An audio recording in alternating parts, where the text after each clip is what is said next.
making sure we had the music rolling and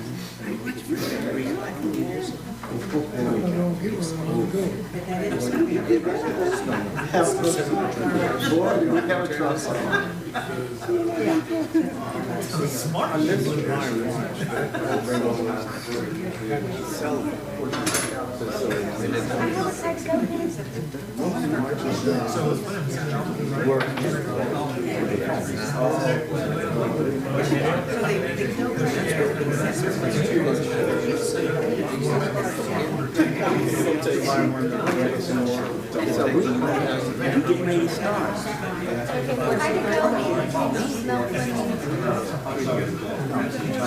Okay, all right.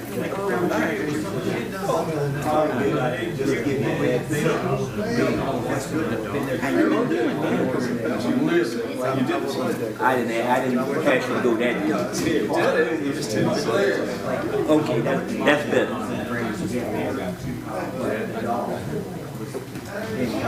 Because of some of the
Folks, we are going to be doing the Board of Adjustment meeting first. We've got one item to clear before we get into the regular meeting. So we'll do the invocation and whatnot at that point. And do we have enough time to sing happy birthday to Peggy? Do you want to stand up, Peggy? We'll sing. Stand up. Come on. Happy birthday to you. Happy birthday to you. Happy birthday, dear Peggy. Happy birthday to you. Thank you very much. Mr. Mayor, we have advised the applicant and we've set up the agenda to have City Commission meeting first. So my City Commission's at 7 p.m. To be immediately followed by Board of Adjustment. So the applicant is not coming until later. So my apologies for the confusion. Erase, erase, erase, erase. Yeah, not the song.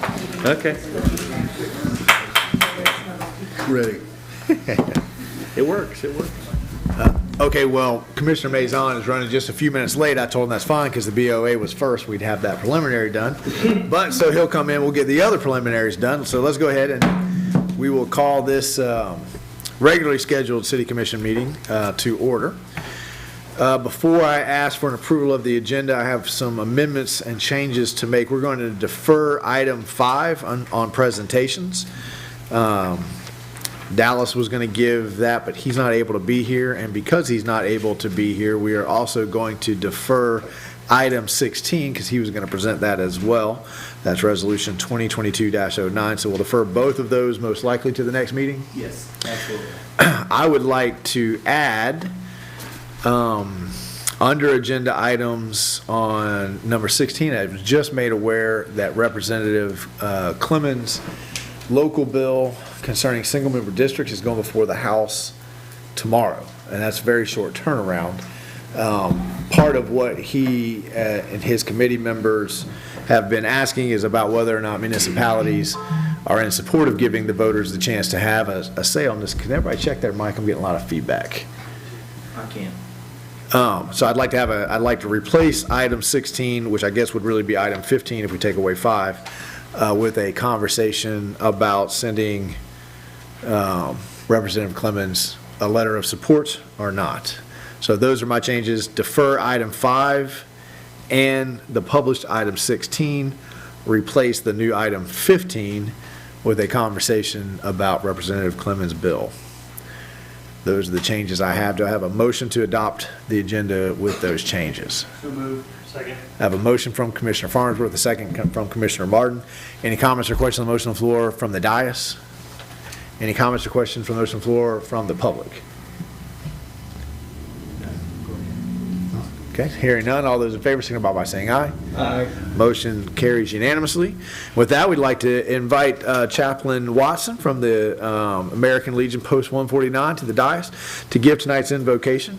If you would, please rise for the invocation and remain standing for the Pledge of Allegiance. Chaplain Watson. And if you have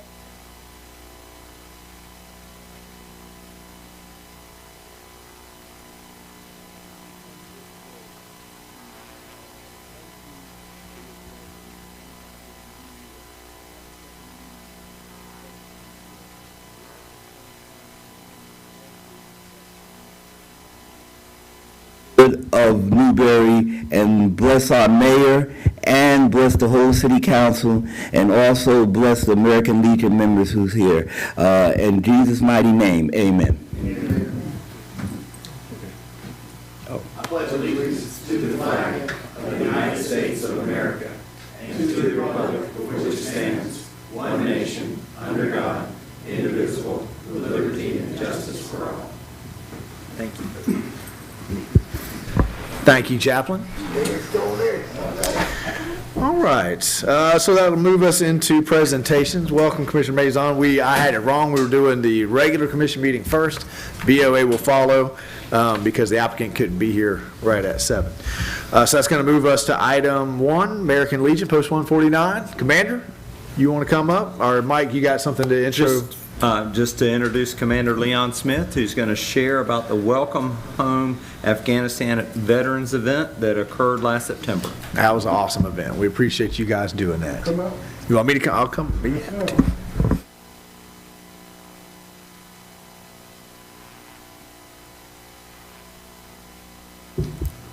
Okay. Last September, we had a very decent, good time out.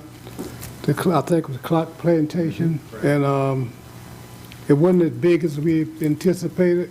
We had a lot of plans for a lot of big people out there. We had an estimation of 7,000 people out there, but nevertheless, we had a good time anyway. I'd like to present you this plaque on behalf of Post 149 for your help and dedication to help us put this together, and we appreciate it. Well, thank you, sir. I appreciate that. All right. That's beautiful.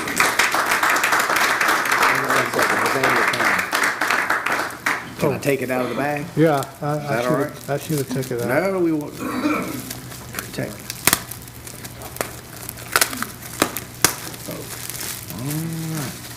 Your desk already got it. It's awesome. We'll put it right there. Painful.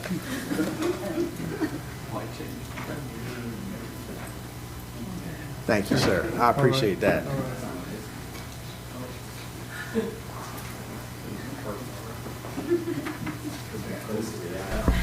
Well, Commander, we appreciate the consideration, but we also appreciate everything you did that day for veterans and everything you continue to do in the city of Newberry. You guys make us proud out there. All right. Next up is My Time. I think, Travis, you're going to introduce these folks down at My Time. Good evening, Mr. Mayor, Commissioners. It is my pleasure to introduce our next speaker, or speakers, from one of our partners at the Martin Luther King Jr. Center, My Time. They are a mentoring and tutoring program. They meet Mondays, Tuesdays, and Thursdays, and that's all the information I'm going to give you, or I would steal their spotlight. Come on down. Good evening, everyone. He leave that microphone on for you? Perfect. No, you got it. You're on. Okay.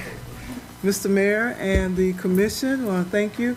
I saw we had 15 minutes for each person. Since the American Legion didn't take 15 minutes, I'll take a little long. But I won't do that. We just want to give you some information about the My Time tutoring program that we're doing at the MLK. How we got started, Ms. Teresa Larkin and Tammy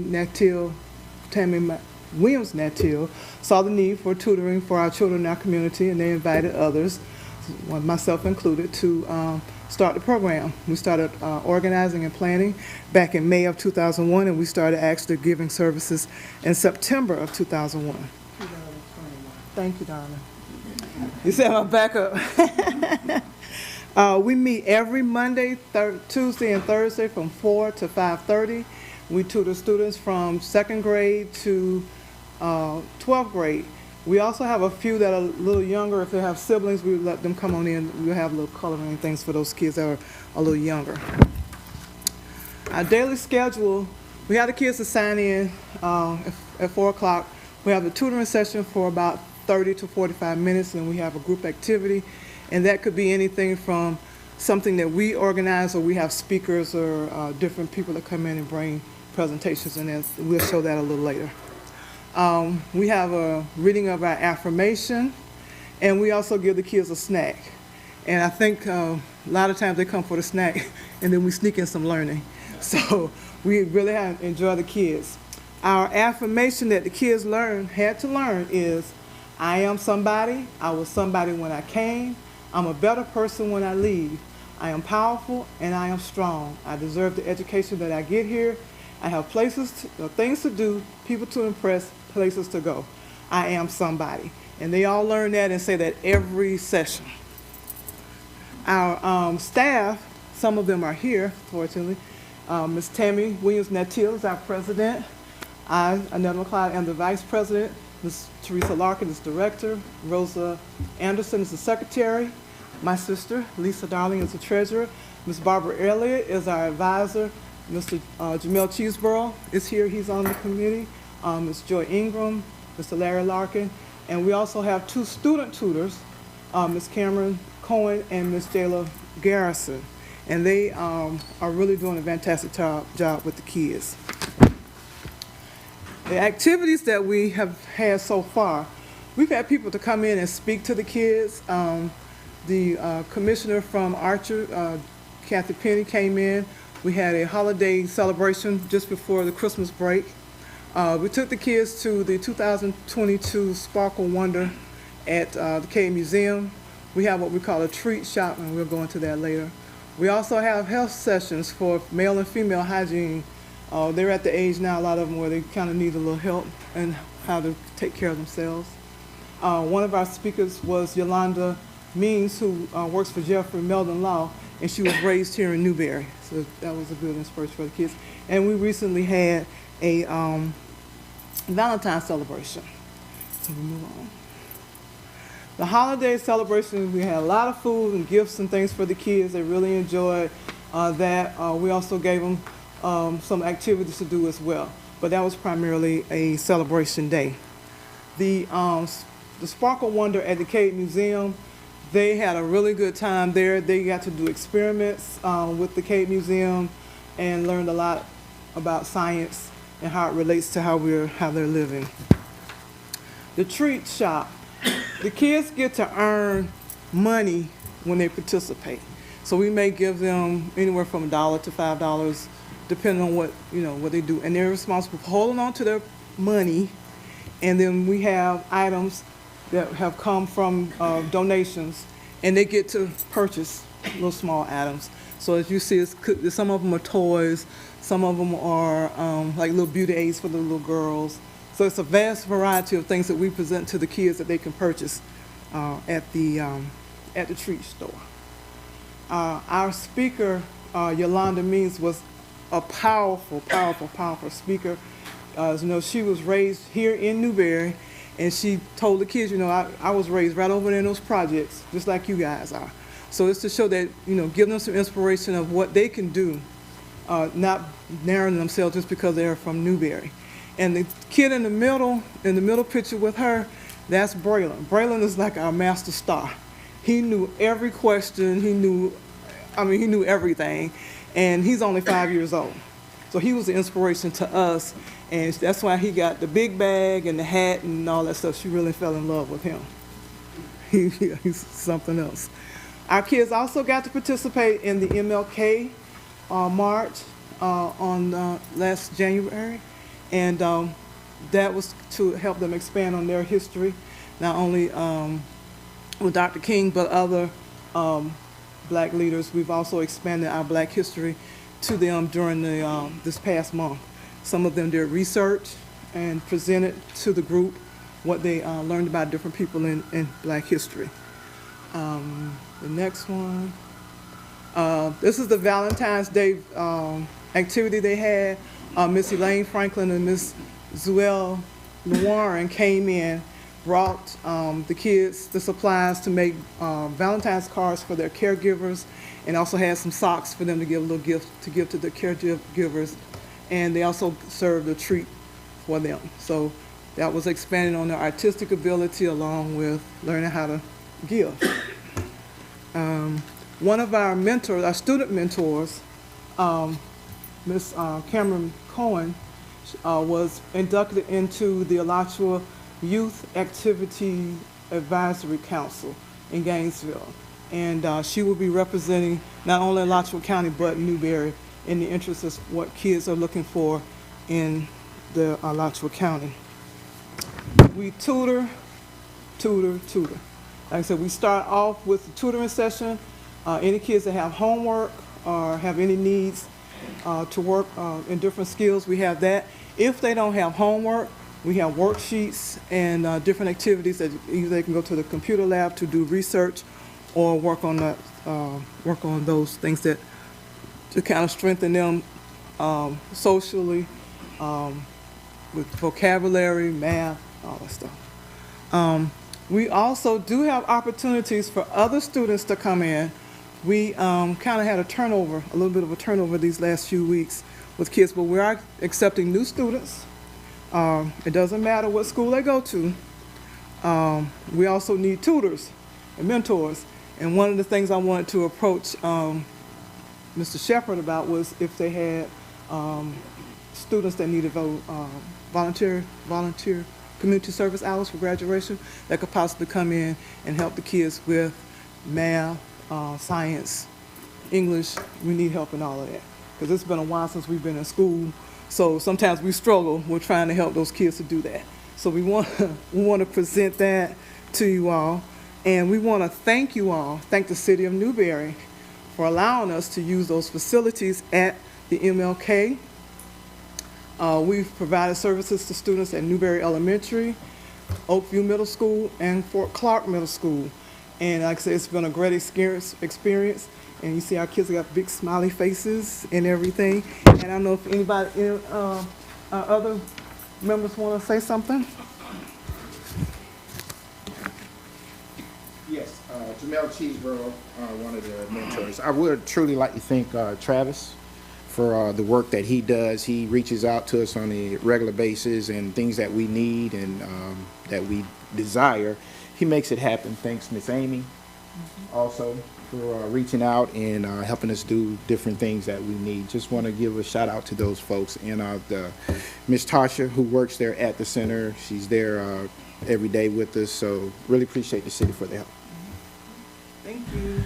Well, we want to say how much we appreciate you guys because Mr. Cheeseborough was in the meeting, but we came together and we talked as a community about what we could do for our kids, how we could use facilities. But you guys stepped up and took it on and made it happen. So thank you guys for what you're doing. Thank you for reaching out to the community, providing those mentors as a teacher and as a mayor. It's great to see when the community gets involved, all things can happen at that point in time. So thank you. And so I want to mention, it's open to all kids. We want to help as many kids as we can, get as many peer mentors as possible. It kind of we can all help each other. Absolutely. And with that, there we go.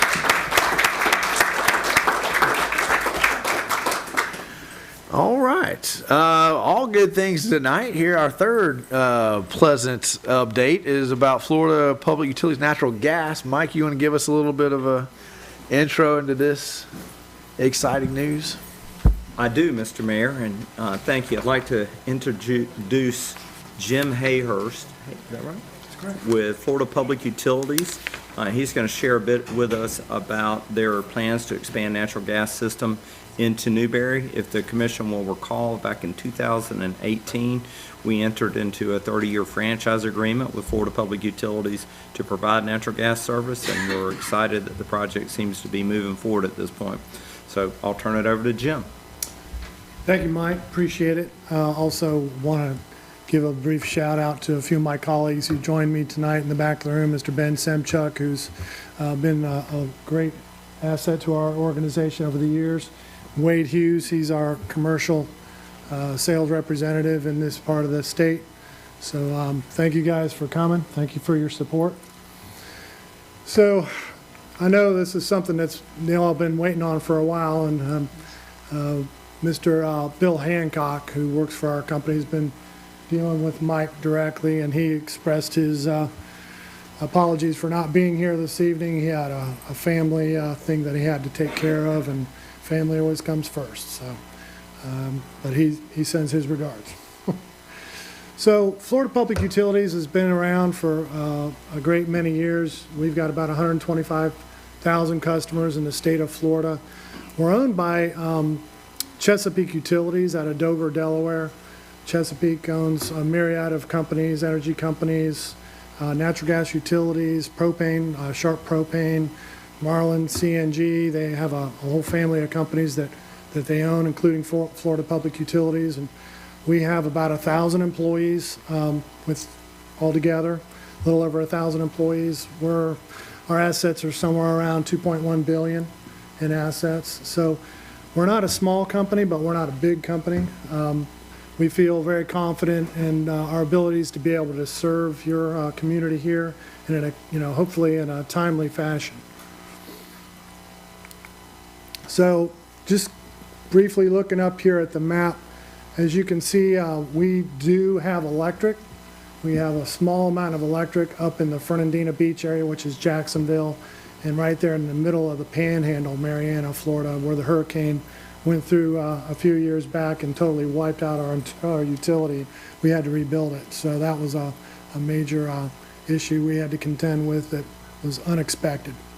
The blue, turquoise blue, is our propane distribution market in the state. The navy blue is the natural gas distribution market in the state. In addition, it's both natural and propane is the green, so you'll see a lot of green up there. So in Newberry is blue right now, but it's going to be green shortly. So why natural gas? I don't think I need to educate everybody in the room about the value of natural gas. I mean, everyone pretty much understands that natural gas is probably the most inexpensive energy source out there today. The only cleaner one out there is nuclear and hydrogen. So, but natural gas is plentiful. It's homegrown, comes right out of the ground here in our country, and we don't have to depend on a foreign country to provide us that energy.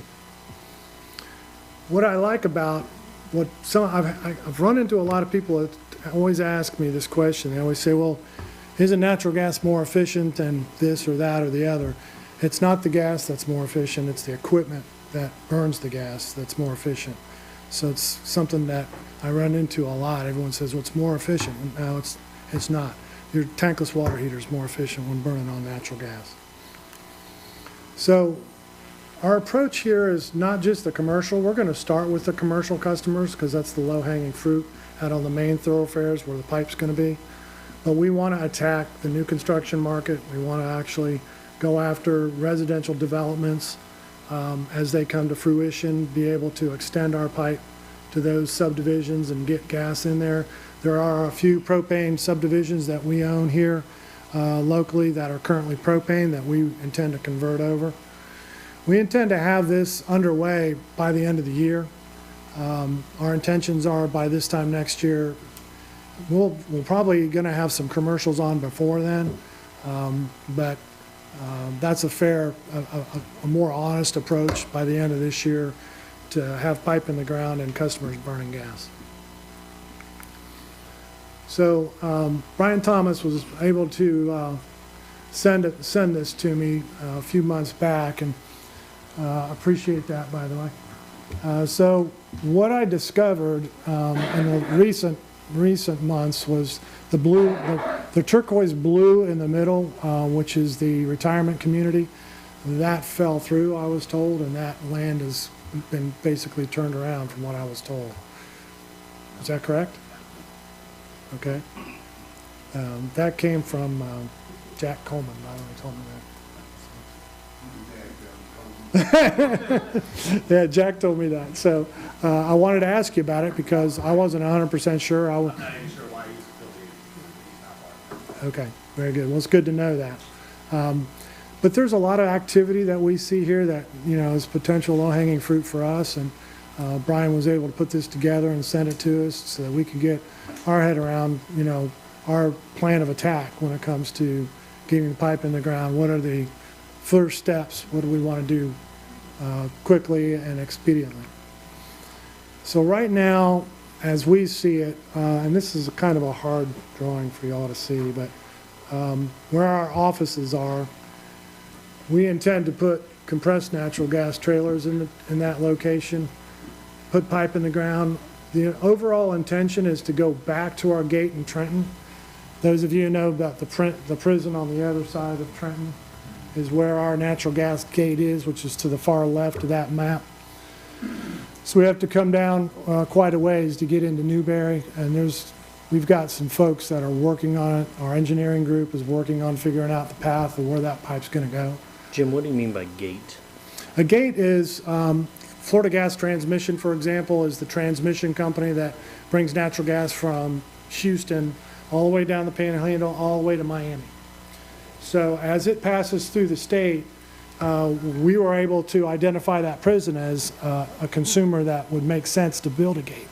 Gates are expensive to build. So what that does is we put the regulators, the piping infrastructure, and we tap onto that high-pressure Florida Gas Transmission line, and we regulate that pressure. We put our distribution line in the ground over to the prison, hang a meter, they're up and running. Does that make sense?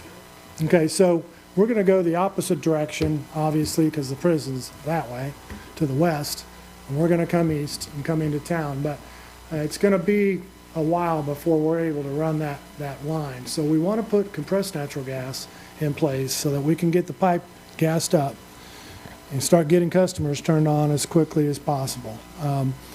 One of the, Mr. Pat Post and Southern Fuelwood, we're actually going to put a trailer on his property and set a meter there and get him. He'll be the first customer, commercial customer here in the city of Newberry that's going to be burning gas. Because he's such a high consumer, it made sense for us to just go ahead and put storage there and serve him that way. And that's it for me. Questions? Commissioner, have any questions? I want a gate. I don't want a trailer, I want a gate. Well, wait for it. It's coming. Well, we appreciate it. Please pass. You have a question? Commissioner Martin. Jim, what do you plan on doing as far as public awareness, advertising, anything like that kind of stuff?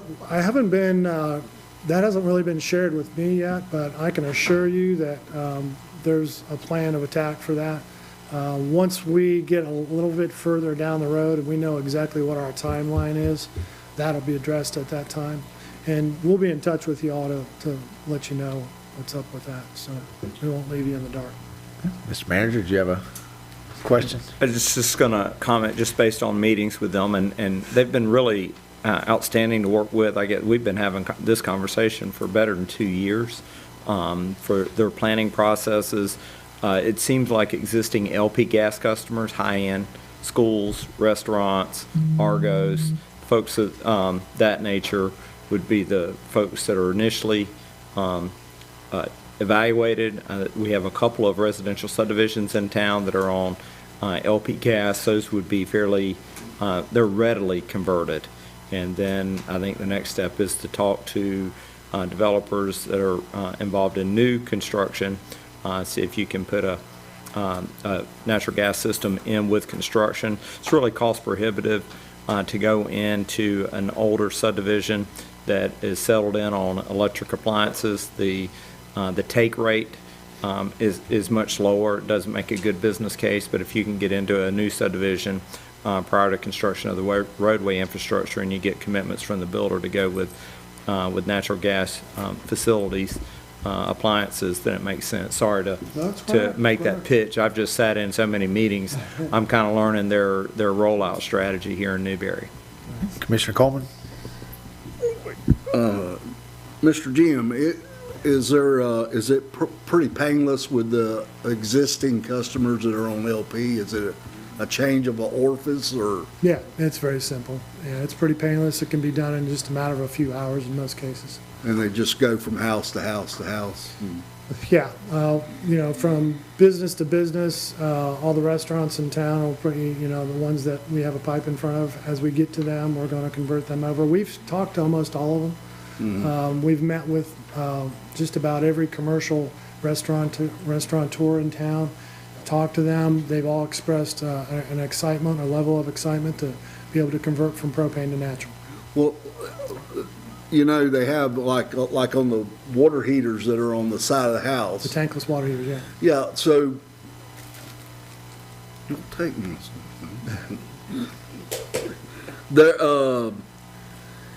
I know you have the choice to go buy a natural gas water heater or a propane.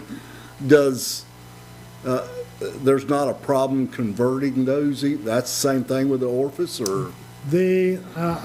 I'm not 100% sure on where the transition happened with the manufacturers, but I can say that anything that's 5 years, 6 years, or newer is convertible.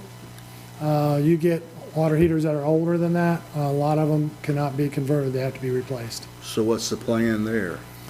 Well, they'll have energy conservation rebate money that'll help defray some of those costs, the gas-to-gas change-out, so the customer won't be burdened with all of it. Okay. Thank you. Thank you, sir. All right, well, please tell Mr. Hancock we missed him tonight. We look forward to meeting him sometime in the future. Is there a cost advantage? Hang on one second, sir. We don't generally take public questions during they're just presentations, but we're moving pretty fast tonight. So, but if you do want to come up, I need you to come up here, and I need you to address the question to me, if you would. So, Mayor, the question is there a cost advantage on natural gas versus propane? All right. And I'll let him come up and answer that question, but I just want to make sure everybody knows no one's being forced to convert here. We're talking about a new offering for no one's going to come to your house, knock on your door, and say that you have to change. Correct. It is voluntary for sure. The price point on propane from company to company fluctuates a lot. Excuse me, Mr. Jeb, we got a camera right here, Okay, so just sorry. speak into the camera. It fluctuates a lot from company to company, so it's difficult to be able to say what the difference or reduction would be. Some would be greater than others, but it is, generally speaking, it's going to be considerably cheaper than propane. All right. Appreciate it. Any other questions, comments from the dais? All right. Mr. Mayor, in the name of public education, a question just came up that I think is something that is a good opportunity to take. Tankless hot water heaters are awesome for efficiency. if you put one in Newberry or any other city that has water withdrawal, has harder water, you will have some serious scaling problems. And city staff always recommends that you put in either a softener or a polyphosphate treatment system so that you don't have those nasty deposits coming out in all of your fixtures. So sorry, forgive me, but public education opportunity.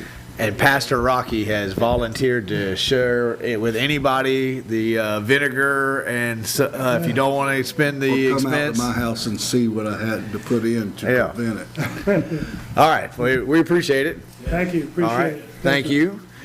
And now we've come to a sad moment for the city of Newberry, but a happy moment for an employee of ours. Mike, you want to go ahead and give us an introduction for item number 4, please? Just real brief in the way of an introduction, Mr. Mayor. As you said, it's a sad occasion, bittersweet.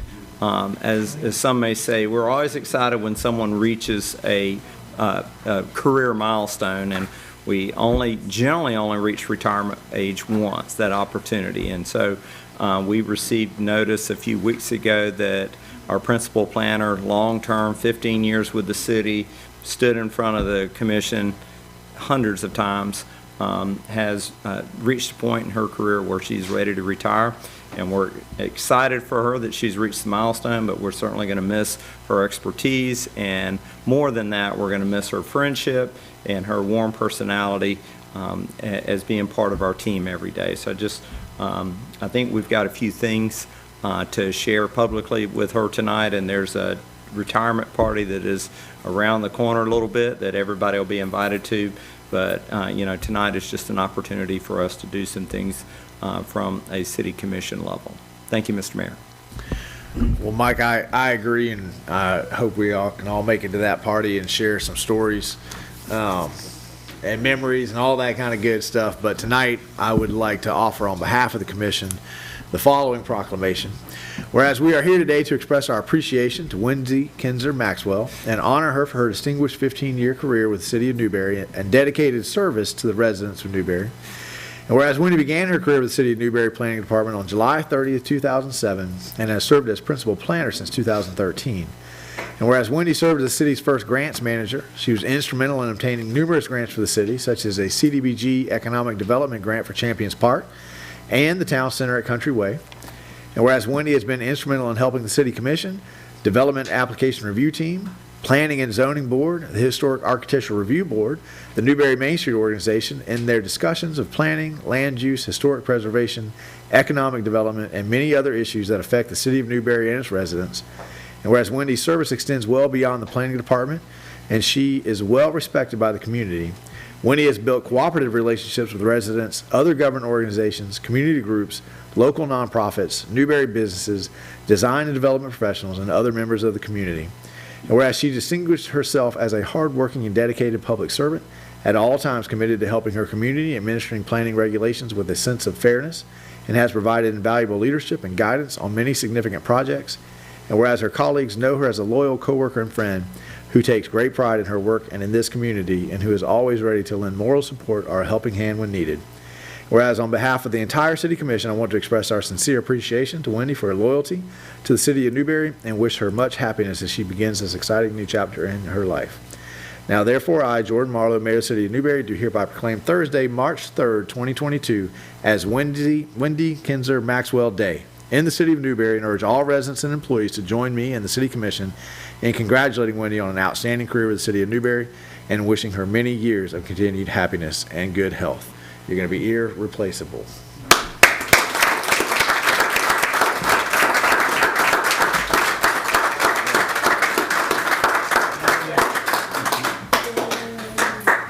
I didn't make you stand up here and embarrass you while I read all of that, but now we're going to make you stand up here and embarrass you while we give you this.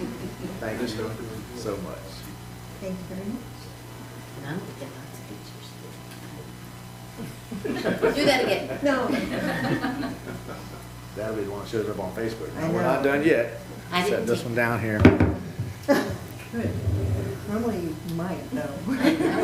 We'd also like to present this to you. Thank you so much. More pictures. It's all on video. All on video. There you go. Everybody at home, I'd like to present this to you and this to you. And now there's just a 10, 15-minute acceptance speech if you want to give it.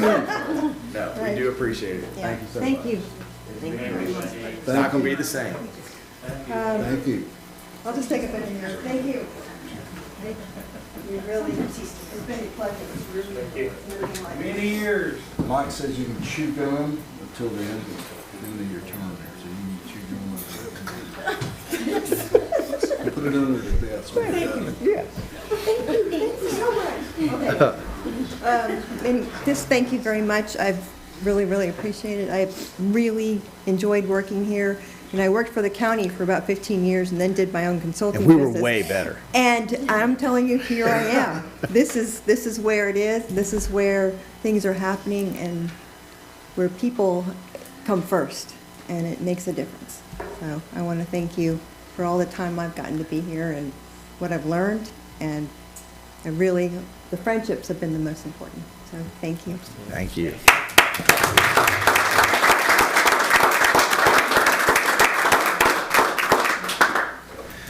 We will miss you. And look forward to that party, though. I'm going to hear all the stories. Might have a few to tell. All right, we have deferred item 5, so that's going to take us to public announcements. Any member of the public wishing to address the commission, you have 2 minutes to do so. If you've got these are 2-minute announcements. If you need to talk to the commission about something a little bit longer, more controversial, there's a 5-minute period at the end of the night to address the commission. You can, if you hold those comments till then, you have a little bit longer. Would anybody like to step up to the podium and tell the commission a little something? Come on down. Tell a little something. Good evening, Mayor, Commissioners.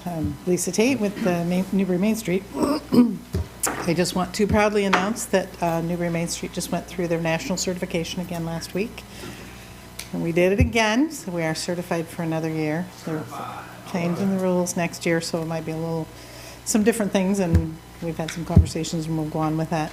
I also just wanted to kind of make a public announcement to remind everybody that the Spring Festival's coming up April 9th. It's a Saturday from 9 to 4. Getting the spaces filled up, getting the food court ready to go, and hope to see you all pass your way through. Thanks. Looking forward to it. Other public announcements? Come on down, sir. Good evening. My name is Sean Brewer, and I just wanted to introduce myself to the commissioners, Mayor Marlowe, and the public. I am a candidate for 8th Circuit Court Judge. I'm a candidate for the open seat that Judge Brasington has just retired from. Brief little history about me. I've been in Alachua County since 1989. My wife, Laura Quisling Brewer, grew up in Alachua County and has been a teacher in the Alachua County school system since '96. Myself, I've been an attorney for 24 years.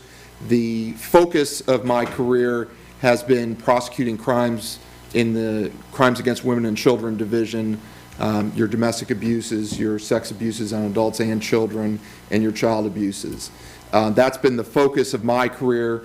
It has lent me to a great deal of courtroom experience, trying those type of cases, trying other types of serious felonies and numerous murder cases in this community. That's kind of my professional background. Personally, I've raised 3 children in this community. I have one that's in college now, one that's in high school in Alachua County, and one that's in 8th grade about to go to high school. In my non-work time, I have been a coach for approximately 125 different youth teams since my oldest was 3 years old. So all the way from the little 3-year-old stuff all the way up through middle school. And in terms of ties to the city of Newberry, I've been a coach on a couple of different teams here for the city of Newberry. So it's that mixture of both courtroom experience and life experience, raising 3 children and having that type of contact with so many children in our community that made me decide that it was the right time now to run for the circuit court judge spot. I'm going to be here throughout the meeting. If after the meeting anybody has any questions or would like to chat, I'm happy to do so. Thank you all for your time. Before you walk away there, Mr. Brewer, Yes, sir. I met Sean at the gathering in Gilchrist, which is a get-together, and we talk about law enforcement and all they do for the community. So I asked him if he would come and introduce himself tonight. Do you have a Facebook page or website or something for folks who might tune out before the end of the meeting? Absolutely. We're so soon, since Judge Brazenson announced her retirement, that the only site I have up right now, I do have a site, it's backbrewer.com, but it doesn't have my full site yet. We took pictures last week, so we're hoping that'll be done in about a week. So if you wanted to wait about a week to come see that website, that would be great. The Facebook page will be up at about the same time, and I'm happy to come back and share that information. All right. Well, thank you for coming and introducing yourself. Thank you all. I appreciate you. I've also asked our clerk if you'd make an announcement while it's early in the evening before people head to bed about our upcoming election. Thank you, Mr. Mayor. I have an update on the upcoming election. Our candidate qualifying ended Thursday on the 24th, and we had 5 candidates to qualify. So Group 1, Commissioner Coleman, and Group 2, Mark Clark, ran unopposed, so they will be serving in their positions until April of 2024. And we had 3 candidates that qualified for Commissioner of Group 3. Mr. Mark Allen, Mr. Walt Boyer, and incumbent Monty Farnsworth. So these 3 names will be on the ballot for consideration from our citizens. And our voter registration book closing date is Monday, March the 14th. If you have any questions regarding municipal vote by mail ballots, please contact the city clerk. And I encourage all eligible municipal voters to get out and vote Tuesday, April the 12th at Precinct 6, which is our municipal building.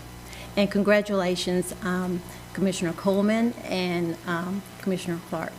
And good luck to our other candidates. Thank you. Thank you, Madam Clerk. I appreciate that update. So I'll add my congratulations to 1 and 2 and 3. Have a great campaign. We'll set up a debate with everybody. We'll talk about it at some point in time. We'll get that all planned out, right? That at the bottom? Okay, one at the bottom. All right. Thank you, ma'am. I appreciate it. Any other public comment? Hearing none, we will go to consent agenda. Do I have a motion to approve the consent agenda as was published? So moved. I have a motion from Commissioner Coleman, a second from Commissioner Farnsworth. All those in favor signify by saying aye. Motion passed unanimously. That's going to take us to our first public hearing ordinance, which is now item 8, with the deferment of item 5. This is legislative public reading on second ordinance. Madam Attorney, would you please read on second reading ordinance 2022-04/CPA 21-30 into the record? Absolutely, Mr. Mayor. It's ordinance number 2022-04, an ordinance of the City of Newberry, Florida, amending ordinance number 4-91 as amended, relating to an amendment of the future land use plan map of the City of Newberry Comprehensive Plan under the expedited amendment procedures established in sections 163.3184 sub 2 and sub 3 Florida statutes, and in conformance with sections 163.3161 through 163.3215 Florida statutes, providing for a change in future land use classification from Alachua County Rural Agricultural, less than or equal to 1 dwelling unit per 5 acres, to City of Newberry Agricultural, less than or equal to 1 dwelling unit per 5 acres, on certain lands within the corporate limits of the City of Newberry, Florida, which have been annexed thereto, tax parcel numbers 04271-003-000, 04275-000-000, 04275-001-000, 04275-004-000, 04275-005-000, 04275-006-000, 04275-007-000, sorry, 04276-001-000, 04287-00000, and 04287-002-000, and providing for a change in future land use classification from Alachua County Rural Commercial Agricultural to City of Newberry Agriculture on certain lands within the corporate limits of the City of Newberry, Florida, which have been annexed thereto, tax parcel number 04369-002-000, a total of 11 parcels consisting of approximately 133.112 contiguous acres, providing severability, repealing all ordinances in conflict, and providing an effective date. Thank you, ma'am. Good job. Did you get all that? Good job. All right, Ms. Jackson, second reading, but give us a summary. All right, so second reading of changing the future land use map for these parcels. They're the ones located along 170th Street and West Newberry Road. These were part of the 2017 annexations, and this is the last night that those will appear on. Whoop, whoop. Okay, and as you can see here, all of the, I don't want to say all, but we're going to break these down because some of them are Alachua County Rural Ag to City of Newberry Ag, but two of them are a little different with the zonings, which we'll get into later. But future land use map, there are two differences here, but no matter what, they're all, in this case, going to City of Newberry Agriculture. On January 3rd, the Planning and Zoning Board heard these, and they voted to recommend to the Commission approval. And on January 24th, the City Commission heard the first reading of this application. It went to the expedited state review, and that review had no comments requiring response.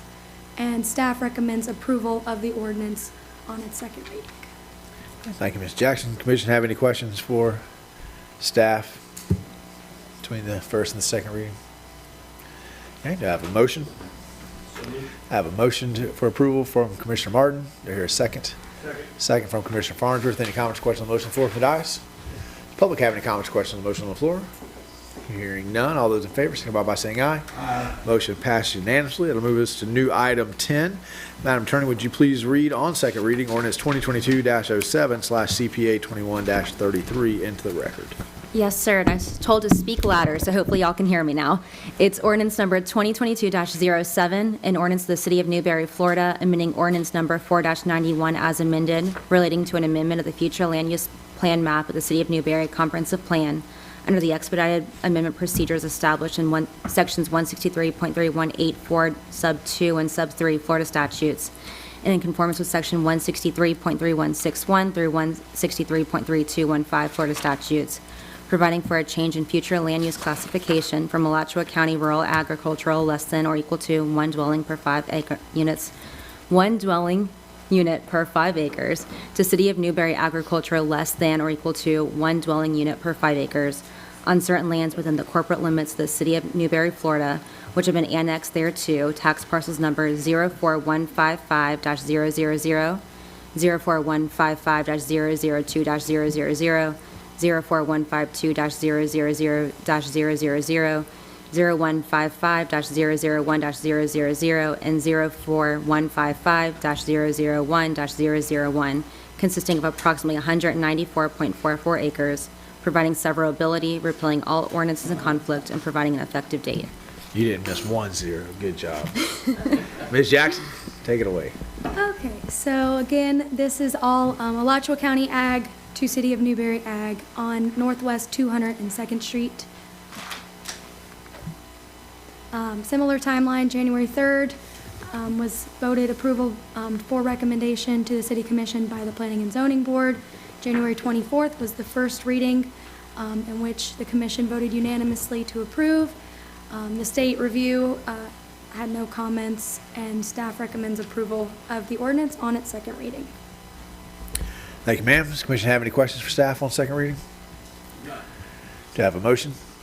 So moved. I have a motion from Commissioner Martin, a second from Commissioner Maison. Any comments or questions on the motion on the floor from the dais? Does the public have any comments or questions on the motion on the floor? Seeing none, all those in favor, signify by saying aye. Aye. Motion passed unanimously. It'll move us to new item 10. Madam Clerk, would you please read on second reading ordinance 2022-11/LDR 21-38 into the record?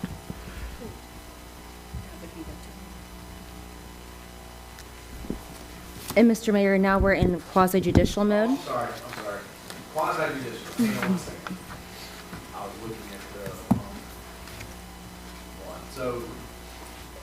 Ladies and gentlemen, when the board enters quasi-judicial, they cease being a legislative body, they start being a judicial body, and the rules alter slightly. The primary thing that changes is that the rules concerning testimony, that the substantial and competent evidence must be met when the board makes a decision, and it shall state the following: all public testimony will be taken under oath. Everyone testifying will be subject to cross-examination. All documents and exhibits shall be entered into evidence, and the giving opinion testimony is limited to experts. Closing arguments will be limited to the evidence of record. Madam Clerk, now would you please read on second reading ordinance 2022-11/LDR 21-38 into the record, and then we'll ask the clerk to swear everyone in. I'd be happy to, Mr. Mayor.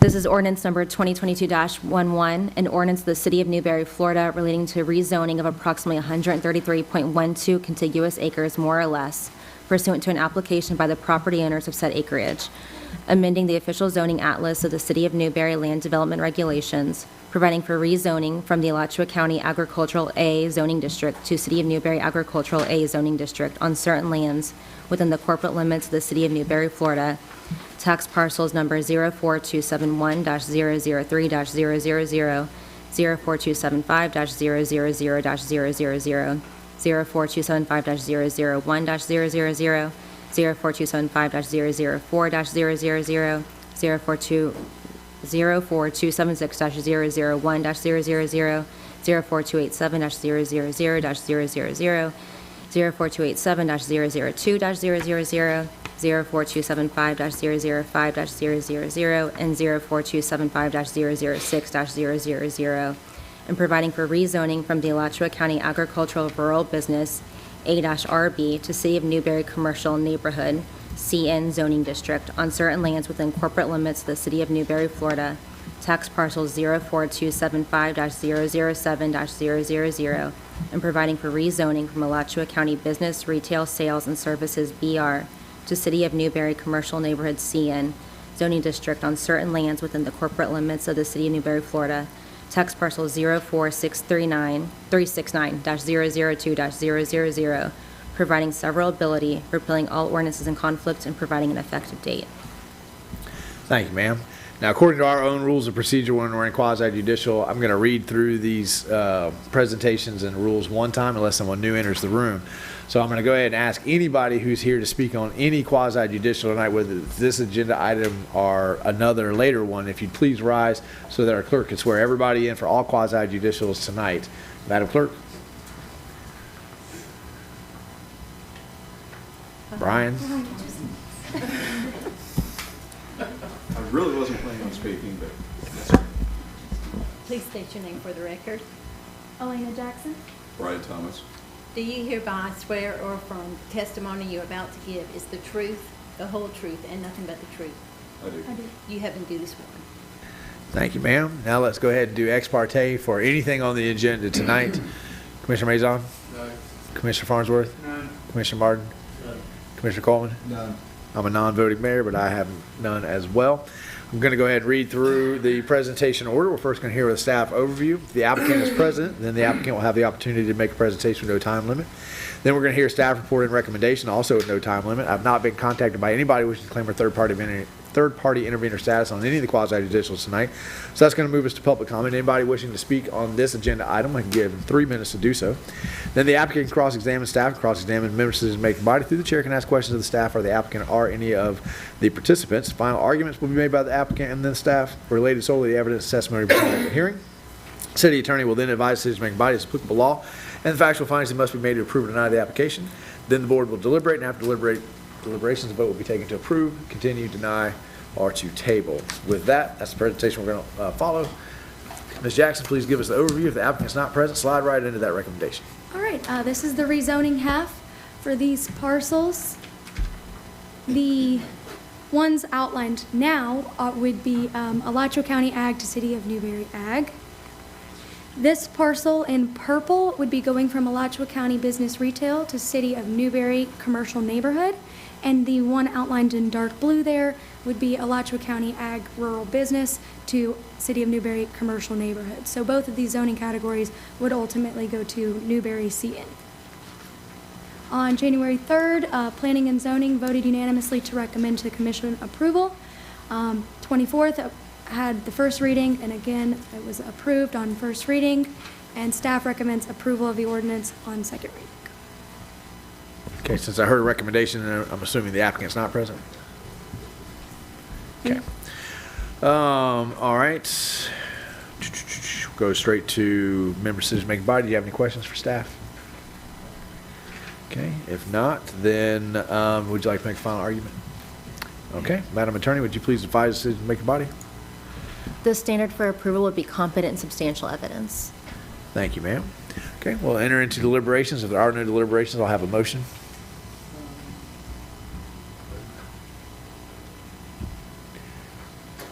So moved. I have a motion from Commissioner Coleman. I have a second from Commissioner Martin. Any comments or questions on the motion on the floor from the dais? Does the public have any comments or questions on the motion on the floor? Seeing none, all those in favor signify by saying aye. Aye. Motion passes unanimously. We're still in quasi-judicial, but we had someone new into the room, so we'll read through that one more time. We've already done the swearing. We've already done ex parte. Remember that when we are in quasi-judicial, we have certain rules we have to follow. The rules concerning testimony, primarily that substantial and competent evidence must be met when the board makes a decision, shall say the following: all public testimony will be taken under oath. Everyone testifying will be subject to cross-examination. All documents and exhibits shall be entered in evidence. Giving written testimony is limited to experts. Closing arguments will be limited to evidence of record. We've done all that. So the presentation order is staff overview. If the applicant is present, they'll have the opportunity to make an application with no time limit. Staff report recommendation has no time limit. Nobody is contacting me wishing to claim a third-party intervener status. That's going to move us to public comment. Any members of the public wishing to speak to this agenda item, give them 3 minutes to do so. The applicant can then cross-examine. The staff can cross-examine members to make a body through. The chair can ask questions, final arguments. City attorney will advise the decision-making body will deliberate, and after deliberation, will take a vote. All right, madam, go ahead and give us an overview. He reads car ads. This is the rezoning from Alachua County Ag to City of Newberry Ag along 202nd Street, Northwest 202nd Street. It's been approved by both the Planning and Zoning Board and the City Commission on first reading. Staff recommends approval on second reading. Great presentation. All right. Mr. Mayor, would you like me to read this? Yes, please read it into the ordinance.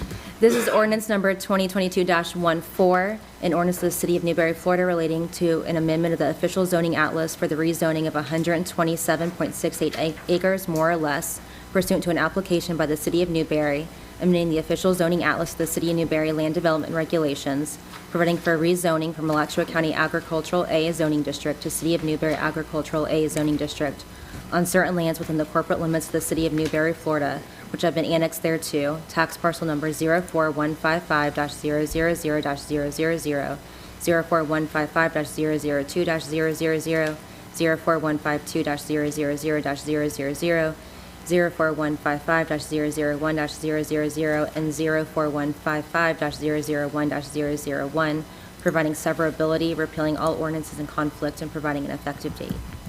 Thank you, ma'am. So we've read it in the ordinance. We've had our staff report and recommendation. Would any members of the public like to comment on this agenda item? Seeing none, that's going to take us down. Would you like to make a final argument? Okay. Members, decision-making body, would you like to ask any questions? Okay. Madam Clerk, one more time, since we had someone new in, would you please advise the decision-making body as applicable law? The basis for approving this ordinance would be competent and substantial evidence. Thank you, ma'am. We'll enter into deliberations. If there are no deliberations, I'll have a motion. I have a motion for approval from Commissioner Mazon. Second from Commissioner Martin. Any comments or questions on the motion on the floor from the dais? Does the public have any comments or questions on the motion on the floor? Seeing none, all those in favor signify by saying aye. Aye. Motion passes unanimously. This brings us to new item 11. Is that right? Ordinance 2022? The old item 12. Yes? Old item 13. So we're out of quasi-judicial, right? All right. Okay. Brian, you want to come down and give us a little information on first reading of ordinance 2022? Miss Wendy? Sure, I'd like to. He just pushed you down here, didn't he? He says, one last time, right? No, this is, are we doing the, This is ordinance 2022-19. On mine, it says Brian. I'm just saying it. Yeah. Okay. I'm not going to pretend I'm Brian, though. I'm not going to. That's kind of awkward. Okay. Am I start? Okay. So This is an item to amend your land development regulations, and this is specifically to deal with City Hall to provide for an electronic messaging sign.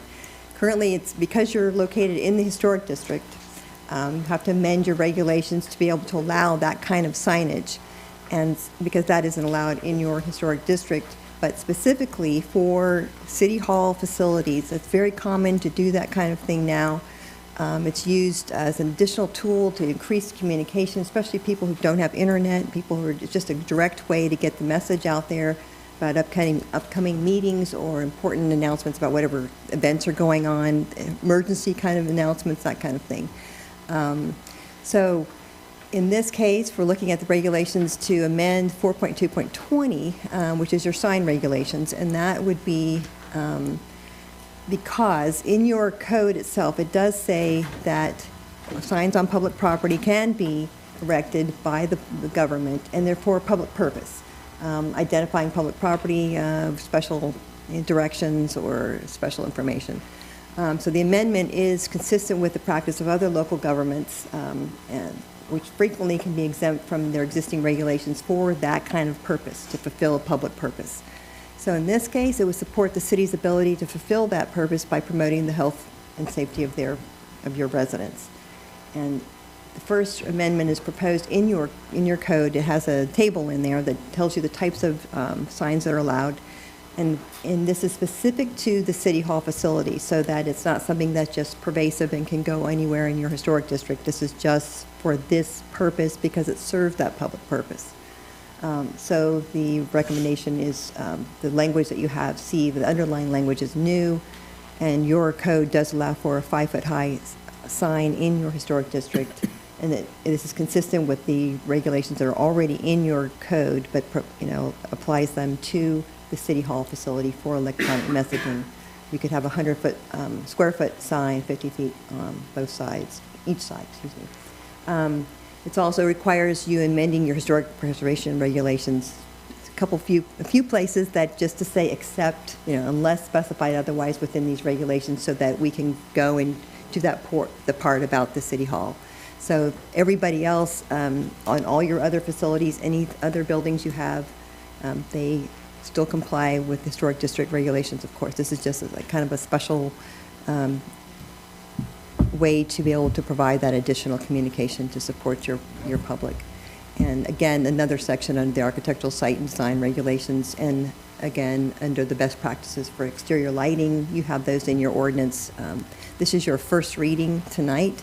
So this gives you a few examples of other places that are doing these kinds of signs. Now, these are pretty big. Some of these, we're not saying a sign that's going to tower over your head.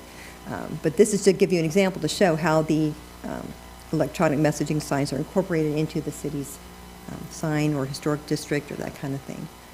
And the Historic Architectural Review Board did hear this and recommended that the commission approve the ordinance, as well as the Planning and Zoning Board also unanimously recommended that. And the staff's recommendation is to approve the ordinance on your first reading to allow for that City Hall electronic message sign. Okay, thank you, ma'am. Madam Attorney, would you please read on first reading ordinance 2022-19/LDR 22-02? I'd be happy to, Mr. Mayor. This is ordinance number 2022-19, an ordinance of the City of Newberry, Florida, amending the text of the City of Newberry Land Development Regulations as amended by amending sections 4.2.20 signs and 4.2.36 architectural site and design standards, providing for electronic message signage at the municipal-owned City Hall facility, providing severability, repealing all ordinances in conflict, and providing an effective date. Thank you, ma'am. Well, this is something that the community's been asking for. You guys have been asking for 4 years now. So everyone's excited about it. It's appropriate that Ms. Moynihan, you see this one through to the end. Any questions about this from the dais? Okay. Well, if there are no questions, do I have a motion? I have a motion from Commissioner Mazon, second from Commissioner Coleman. Any questions now from the dais on the motion on the floor? Commissioner Martin.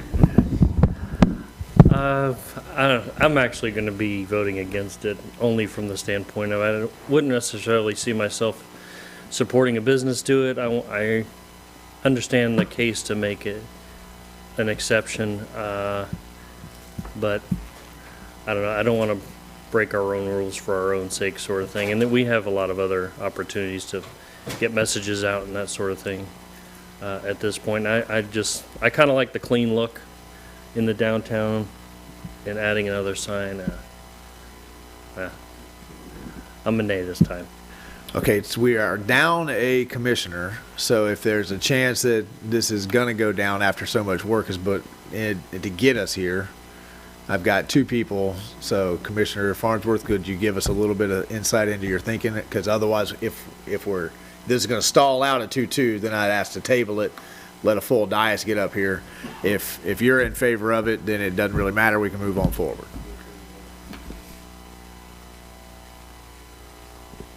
I mean, it's something we've been asking for a while, and I think it'd be a great way to communicate with the citizens of Newberry. And as long as you make it large enough so old people like me can see it.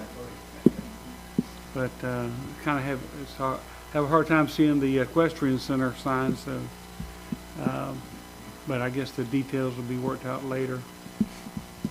Details will be worked out later, and hopefully people won't be driving 65 miles an hour past this one. So hopefully. Commissioner Martin? Not that I'm changing my vote or anything, but in lieu of the one-way pairs, have we thought about the idea of it only being on one side? Have you seen the sign at the municipal building? And that's Already what made pointed. me thought about that. That's what made me think about that. But just since it looks like it's going to pass, that's just kind of my 2 cents on the execution side of this vote. Mike, we have two signs, one on each side. No, Correct. The ultimate plan is when the one-way pairs are in place, that there would be two signs. It's regrettable, but we haven't come up with a better way of communicating to all residents. And to your point about whether it's appropriate for us to pass legislation to break the rules, staff's opinion, one, we've had lively debate for years about whether we should even introduce this to you, but I think, from staff's perspective, it ultimately came down to we're not marketing for the sake of a sale, and we have heard this commission express frustration over our inability to get information out to the public. So with this, we think we might get 5% of the public with our messaging, the rest being all the other tools that we utilize to get information out. But this is oft asked. People ask all the time about, why couldn't you just put something out front of City Hall that lets us know there's a City Commission meeting or a workshop or a Town Hall meeting tonight?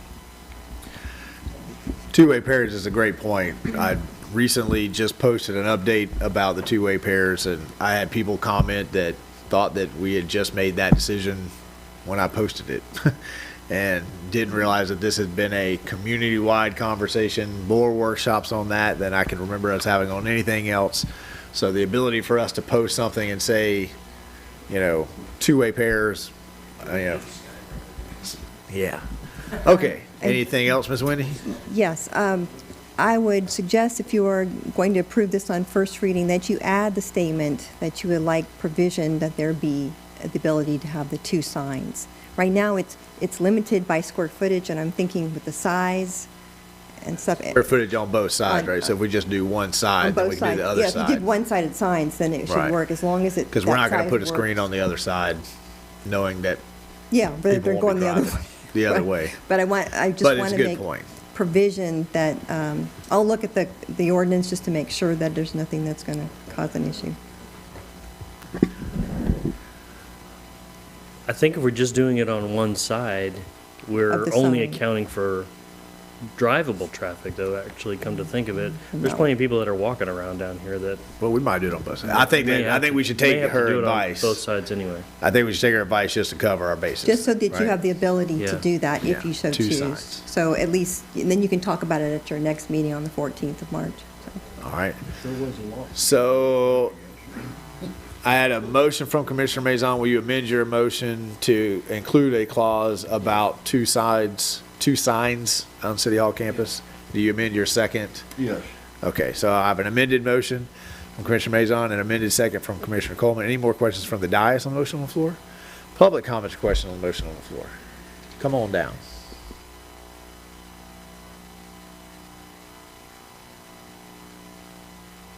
my maiden name, actually. Lisa Tate again with Main Street. So the only thing that came up to me as you're processing through this is I heard Mike say, that this is an exception because it's not about businesses and solicitation. And I certainly heard Tim's part about having the businesses do that. Is that going to lean that closer to that in the future to allow businesses to say, hey, that's not even going to open that up at all? No, that's the main point of I appreciate the question. The main point of the contention is we will not be advertising businesses, we'll be advertising city festivals, city business, those kinds of things. So it's and already written into our rules is an exception for if you are serving a public good, right? That's different. Public benefit. Any other public questions on the motion on the floor? Okay. Roll call vote. Commissioner Maison? Commissioner Faison? Farnsworth? I'm reading here. I'm going. I'm just going to blend you all together, okay? Mr. Mardman? All right. Back to Commissioner Farnsworth. Commissioner Martin? Commissioner Coleman? Aye. Motion passes 3-1 with Commissioner Martin in dissent. All right. Thank you, gentlemen. Then we will move to our first agenda item, Newberry Urban Services Area Boundary. If you look on the dais, you will see this is in your backup material, but Brian printed some off for us. Brian, you want to come down and tell us what we all learned from that workshop? Because I thought that workshop was really good, back and forth with us and the community. We had a lot of folks turn out. Thank you, Mr. Mayor. We did have a lot of discussion back and forth, some of it lively. And so just a quick recap of where we're at. On the 10th of February, had the workshop where commissioners and the members of the public had the opportunity to come in and draw maps where they thought the urban services boundary maybe should be as opposed to where it's at right now. The commissioners and citizens are encouraged to draw those on maps that were printed out and set up on the tables. And so out of all of that, we gleaned a series of 5 potential alternatives developed from the drawings provided. So we'll kind of jump right in. The first one, and there just so everybody knows, there were no names attached to any of these. There's no authorship. These are just citizen input 1 through 5. So there's no. And Brian, correct me. All of these are sort of. They're put together with things that we heard the most. So we've got 5 options that are different versions of, but none of these are based solely on one person. All of these are the closest we could get to multiple comments. Just want to make sure we're all clear about that. Yeah. So this was Citizen Input Map 1. It takes actually and probably is a net expansion of the existing urban services boundary, but just squares it off a lot. It does extend the boundary a little bit further north on the State Road 45 and squares off the corners on each of the north, south, and east, west corners. A slight contraction in the southwest corner of the existing area of this urban services boundary. Input map 2, probably about a net equal area to the existing area, but it did pick up again a little bit to the north and northeast, and then squared off the edges and took out a chunk up in the northwest quadrant, which is almost exclusively farmland, but it does still maintain some additional large tracts south of that that could be used for particular projects if they came in. Citizen Input Map 3 would be considered a contraction. Most of the urban services boundary focused around the transportation corridors of the city, but it does incorporate most of the currently approved and also in the works projects that have been presented to the city. Citizen Map 4 was an even more substantial contraction, really contracting pretty much to where we already have development underway and no further, and in fact leaving out some projects that have already been applied for. And then Citizen Input Map 5 was a suggestion to just kind of square everything off along the edges based on property lines as opposed to circle. And so that was the suggestion there, was just square everything off by property line, parcel boundaries. And then, so those are the 5 citizen input maps that were drawn that we could discern out of the workshop work. And then, again, some additional options in front of you is, number 1, leave the urban services area pretty much as is. Number 2, modify the existing urban services area for clarity, and that would entail, the map would stay the same, but the urban services sub-element would change to specify that 50% of the parcel would have to be within the boundary where it was bisected by the boundary. It would just take out the element of uncertainty whether or not it's in or out if it's bisected and it's not fully in. And then third, of course, would just be to square off the existing, kind of like the one number 5 that you already saw. You just have to establish the criteria for what was going to be left in versus what would be left out. So our recommendation is to discuss the proposed map configurations and direct staff on whether or not you want to further consider amending the urban services area boundary and provide direction on what type of map the commission would like to see. Okay, this is another item. I think this is a pretty big deal. Unless you guys are all really certain about one, then I would say let's have a conversation tonight. Maybe we can narrow this down, but let's wait until we have a full dais to make a final decision. Again, if I've got 4 votes and you guys all point to a number and say that's the number I'm picking, right, then that might be a different situation. But let's give staff some feedback. I would say that what I have heard from the community, the parcel lines are map 2 seems to be closest to what I think I've been hearing, what I heard on that night. I think 4 and 3 are too restrictive from the majority of what I heard that night. And I think 1 is doing the opposite of what our residents are asking us to do, is making it bigger. Commissioner Maison? No, I was just saying. You agreeing? 5. 5? Including 5 and 2. 5 and 2? So I'm leaning more towards 5. Okay. Commissioner Martin? I actually was favoring 3 and 4 myself. And I guess my thought process was, I wouldn't envision us ever really running utilities and servicing a lot of the area if we left it the way it is. So it doesn't really necessarily make sense to include that. My other thinking on 3 and 4 is, I was hoping that we would have the discussion geared more towards something that would allow some flexibility. In one of the prior meetings, I talked about kind of a green, yellow, and a red zone. So I know 3 and 4 just kind of speak to those things to me, because I also recognize, we're thinking about Commissioner Clark not being here tonight.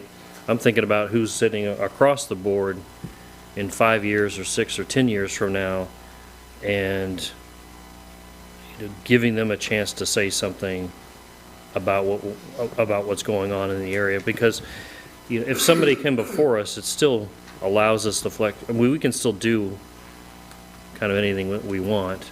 It just doesn't prevent them from having a green light regardless. And there's obviously other mechanisms that keep us either from doing, we still have a lot of bites at the apple, I guess, along the way. So those are just kind of my comments about it. Commissioner Maison? Other comments? Commissioner Farnsworth, is that leaning forward for the mic? Thank you. I don't think we should be making a decision regarding this tonight. I think we should either postpone it at least until Commissioner Clark is available. I can see Commissioner's Martin's point, and I would like a little more information before we actually make a decision. I think when it comes to the urban service area, I think Commissioner Martin's point that we can always change it is valid, but this is not an uncumbersome process to change. The whole point of saying, here's where we see it, is so that we don't have to go through that process. I think what concerns me about 4, 3, and 4 is, if I am 13 or 14 and I'm the property right next to 13 or 14, you've just sort of drawn a line. I'm going to have a neighborhood right next to me, but I can't make a neighborhood here, right? I can't make a neighborhood on my property. So I like the idea of following parcel lines and then leaving it up to this board, whether it's this board now or 5 years from now, simply saying, hey, we're not going to run water and sewer out there, so we're not going to give you that zoning because we have no intention of running that there. But if a commercial development comes in, we don't have to change the urban services area in order to allow that to happen. Because remember, one of the things that I keep harping on is that the consideration I've heard from this board is solely about the speed of residential growth. It's if a distribution center came in, if Commissioner Farnsworth Walmart came in, we'd want that, right? And so, but the urban service area cuts out residential and commercial. And I think that we need to be careful when we're communicating that to the public, that the urban service area applies to everything. It's residential and commercial. And if we restrict it too much, we restrict that commercial development, and we really want the commercial development. We want the job growth. Those are the things we want to project out to the nation, because people who pick Walmarts, Targets, these are nationwide searchers, right? They're not just local around us. And the urban service area communicates to them, we've got big, wide swaths of land that you could come and do something like that on. So when we get too small, I mean, I think 3 is closer to that sort of cross shape that we were thinking about up and down, but I just think it gets a little bit too restrictive there, which is kind of where I went with 2. 2, I think, includes a whole lot of that northeastern section, but I don't really know what you do in that northeastern section. It's all mining out there, and mining's under ag anyway. No one's going to put a residential development up there in the midst of all the mining, at least all the mines are done and all that's lakefront property, and then it will be really high dollar residential 100 years from now. So to me, it doesn't really matter if that part is included in the USA or excluded in the USA, because the only thing that's really happening out there would be ag anyway. I'm looking at 2. So, Commissioner Martin. I don't know, I guess in my head, I'm thinking that if we set the urban services boundary, that's kind of the green light zone. Is that true or is not true? Because couldn't we could still rezone property outside the USA for those things? We can, but we'd have to change the urban services. So the urban services first, then the zoning is next. So it is the green light. We're saying we see growth here. Yeah. I don't think it's necessarily a green light for residential or commercial. That's where the board comes in and says, yeah, it's in our USA, but we're seeing distribution, we're seeing factories, we're seeing manufacturing. We're not seeing residential there. But we can't rezone, and staff, correct me if I'm wrong, the only zoning package we have outside the USA is commercial park. Is it commercial? Us and the county confused now. Mr. Mayor, you can rezone it, you can change the land use and zoning, but you could not provide, we would not be able to provide water and wastewater services outside of the urban services area. So the zoning could be there, but it would kind of be meaningless because we can't provide services unless it's within the urban services boundary.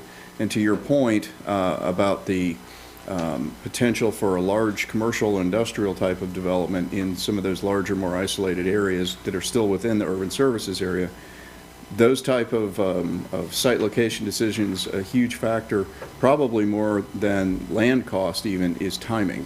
And so to Commissioner Martin's point, you can change, again, the urban services boundary, but it's going to add a good 6 months to the total timeline.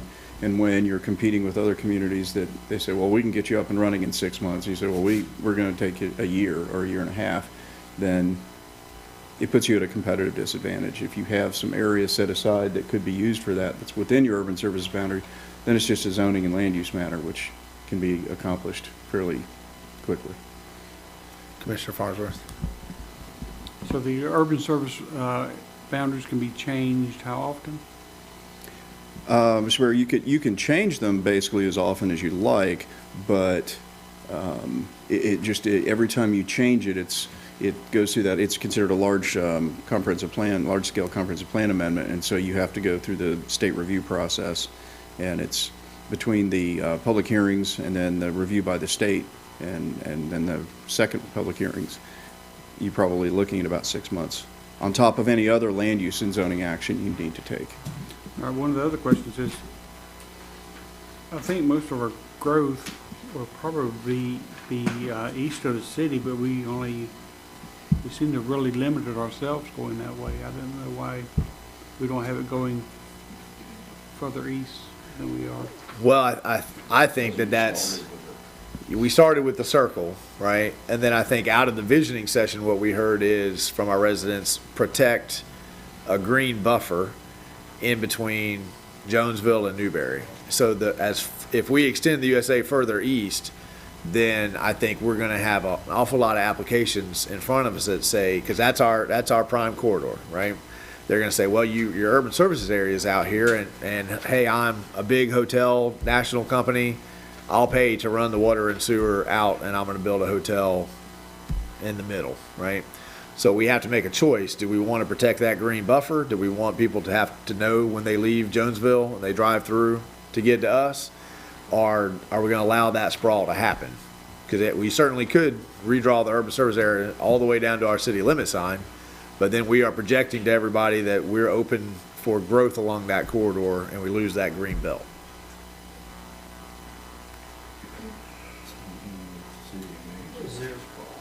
Hang on, Commissioner Mazon, are you wanting to? Yes.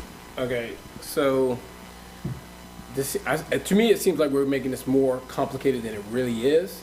I say leave it the way it was, which is more like, I guess, 2 and 5. And the commission can decide to grow or not, correct? Zoning, commercial, residential, whatever it is, right?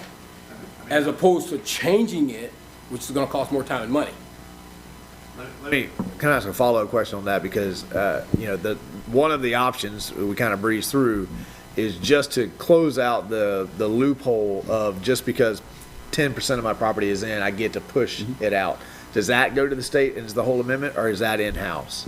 That would be reviewed by the state. That still is a 6-month same process. Any amendment to the urban services area would be sent to the state for their review. But that, to your point, one thing is just do nothing. We could do nothing and then just rely on our ability to say yay or nay to zoning changes. We could just close off the loophole, leave it the way it is, or we could do the 2 or 5, which are pretty much swap outs in terms of land mass, right? I didn't mean to cut you off. I just wanted to ask that follow-up question about the loophole. Is that good? All right. Commissioner Farnsworth, did you have a follow-up question to the eastern corridor? Are you good?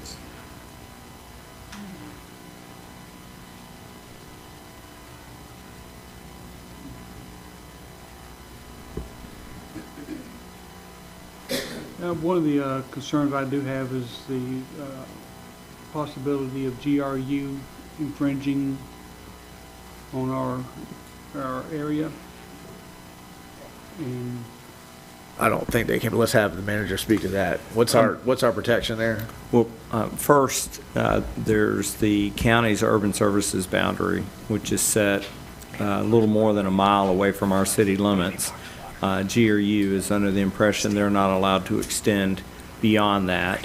I think an exception to that would be our invitation. Then the second layer of protection we have is that other entities are not permitted to operate utility services within our city limits, within our corporate limits, without our permission. So if GRU wants to provide water and wastewater service within our city limits, it would be at our request with our authorization via a franchise agreement. An example of that could be, and I don't envision it, but the only time I could imagine that happening is if there was something happening right at the intersection of 170th and 241, that it was disadvantageous for us to try to extend utilities. GRU's a lot closer to that intersection than us. We might entertain development of a franchise agreement with them. They provide the service. We may own the local infrastructure, and we receive a franchise agreement similar to the way Clay Electric provides electric utility service within our city limits. But there's no major threat that GRU is just going to be able to extend into our city limits and provide water and wastewater service. They could provide natural gas service because they have a franchise agreement to do it. And also remember that the county's urban service area stops right there at the Domino's, Circle K, at Jonesville, right in that area, just a little bit west of there. So, and they've been very clear that they're still upset with themselves for pushing it that far out, right? So they're not going to extend it. So the only way that Gainesville and Newberry gets closer together is if we allow it to go east, right? And so the question in this urban service area is how far east are we going to say let them go? 202 is kind of the mark that we have held in the past when they just drew a circle. Okay, I think we may have some people from the public. Remember, we've already agreed we're not going to make a decision on this tonight. We'll wait for Commissioner Clark, but Commissioner Farnsworth, your question about utilities is exactly what I've heard Commissioner Clark speaking publicly about, right? Is how does Newberry retake our power over our utility service? So I think it's something that needs to be part of this conversation. Public comments on the urban service area, thoughts? This is where the rubber meets the road when it comes to growth in Newberry, where it happens, where it doesn't happen, what it looks like, all those kinds of things. Come on down, sir. Don't forget to introduce yourself to us again. My name is Parviz Marafi. I own a property at 170th Street at Newberry. My question is, what is the radius of that circle? That's a good, I had that in my mind. 3 miles. 3 miles. Corner of 170 and Newberry is exactly 1.5 miles from Jonesville, which is the GRU, and 1.5 miles from the church that Newberry just extended some services to. Is that right? So it's right in between. Mr. Mayor, I think that we disagree with those. Thank you. Mr. Mayor, respectfully, I believe we disagree with that. I believe that 170th is 2 miles, just a hair over 2 miles to the end of our water main. I think usually every 15 blocks is a mile, so from 170th to 202, it's 2 section lines or 2 miles, and then there's just a little bit. But that is in that green belt that the commission has asked us to respect. It's time to be corrected. Okay. Not Are you looking for development, or are you looking for green space around you? What's your hope out of this conversation? I'm looking for development. Development. Yes. We'd love for you to buy land inside the urban service area, and we have a lot of ideas for things to develop. That'll be the next step. All right, wonderful. Well, we appreciate it. Thank you, sir. Any other public comment on the urban services area? Anything? We're going to table this, but we'd love to hear your thoughts on it. We can all go home, sleep on it. Mr. Mayor? Commissioner Martin. Is there an opportunity, maybe when Tony comes back in, for us to at least get rid of 1 or 2 of these? I was kind of at least narrow it down, maybe? Yeah. I mean, I think from Commissioner Clark comments, well, I don't want to speak for him. He's made public comments, but let's just make, when Tony gets back, is there anything that anybody up here is just opposed to completely? Because if 4 of you are, I think 1 is the opposite of what our citizens have asked us. It's massively expanding. I'd be willing to say 1 is out. One's gone.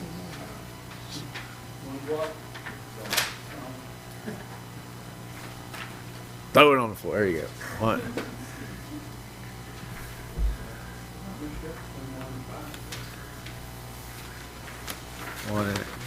Well, I think 5 is staff's attempt to do the parcel line that we talked about, and then that extension in the north is because we've already got some development that's happened out there, and so to bring them in, Commissioner Maison, we're just asking: is there any of these that we can just get rid of to narrow it down. And we've got two people that say one is out, is doing the opposite of what folks wanted us, because it's just massively expanding. 5 is following the parcel lines, and it is a little bit of an expansion, but it's not that same large northeastern section. So can we get rid of 1 and then just bring the 4, and at least that's 20%. Bring back the other 4 when we have a full dais. Is there any other ones that people? I personally think 4. I think 4 would be unfair to the people who own 13 and 14 and are in the process. I think that we'll face. I'd be fine narrowing down 4 also. And we could ask the attorney. I think if we So choose. I'm okay getting rid of 1 and 4. 1 and 4. 5 again is really just kind of parceling off the existing USA for the most part, right? Squaring it off. Squaring it off. So if 1 and 5 are similar, 5 is kind of closer to what we have currently. Madam Attorney, would you speak to the commission a little bit about 4? I've heard one person willing to get rid of 4. 4 makes me nervous just because the people who purchased parcels 13 and 14 purchased it for a development opportunity, and while it was in the USA. So I think to take it out of the USA might present legal issues. Thoughts? What's our standing if we reduce it out from under them? There would be a potential risk of a Burt Harris type claim, just because you're impacting their ability to develop that land.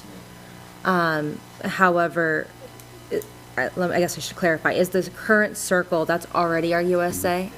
So yeah, I would be cautious trying to take something out that's already within that USA that has an application review underway. So I've heard one commissioner willing to get rid of 4. Anybody else head nod that 4 Yeah, I'm down with getting rid of 4. shouldn't be? I got another hit. So now we're down to 2, 3, and 5. We want to just hold those 3, or do we think we can get rid of? I mean, 1. We got rid of 1. We got 1 and 4. No? 2, 3, and 5. Okay. we got 1 and 4. We got rid of 1 and 4. Okay. Anybody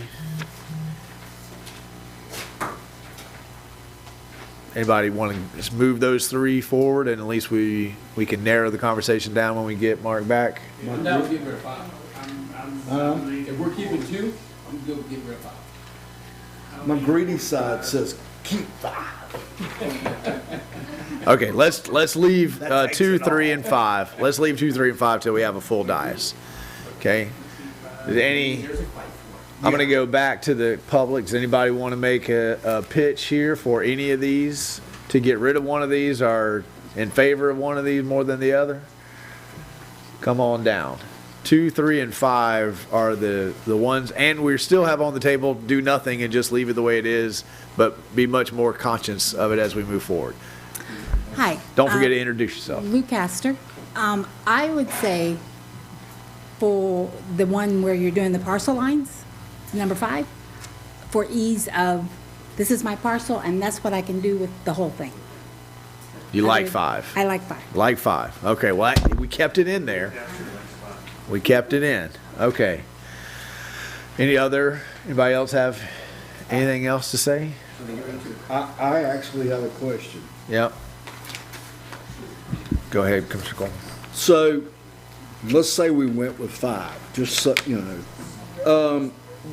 we have to provide sewer and water. No. See, that's the only thing. We don't that's have got me. to, right? We don't have to. It's saying these are areas that we will enter into a conversation with an applicant about potentially.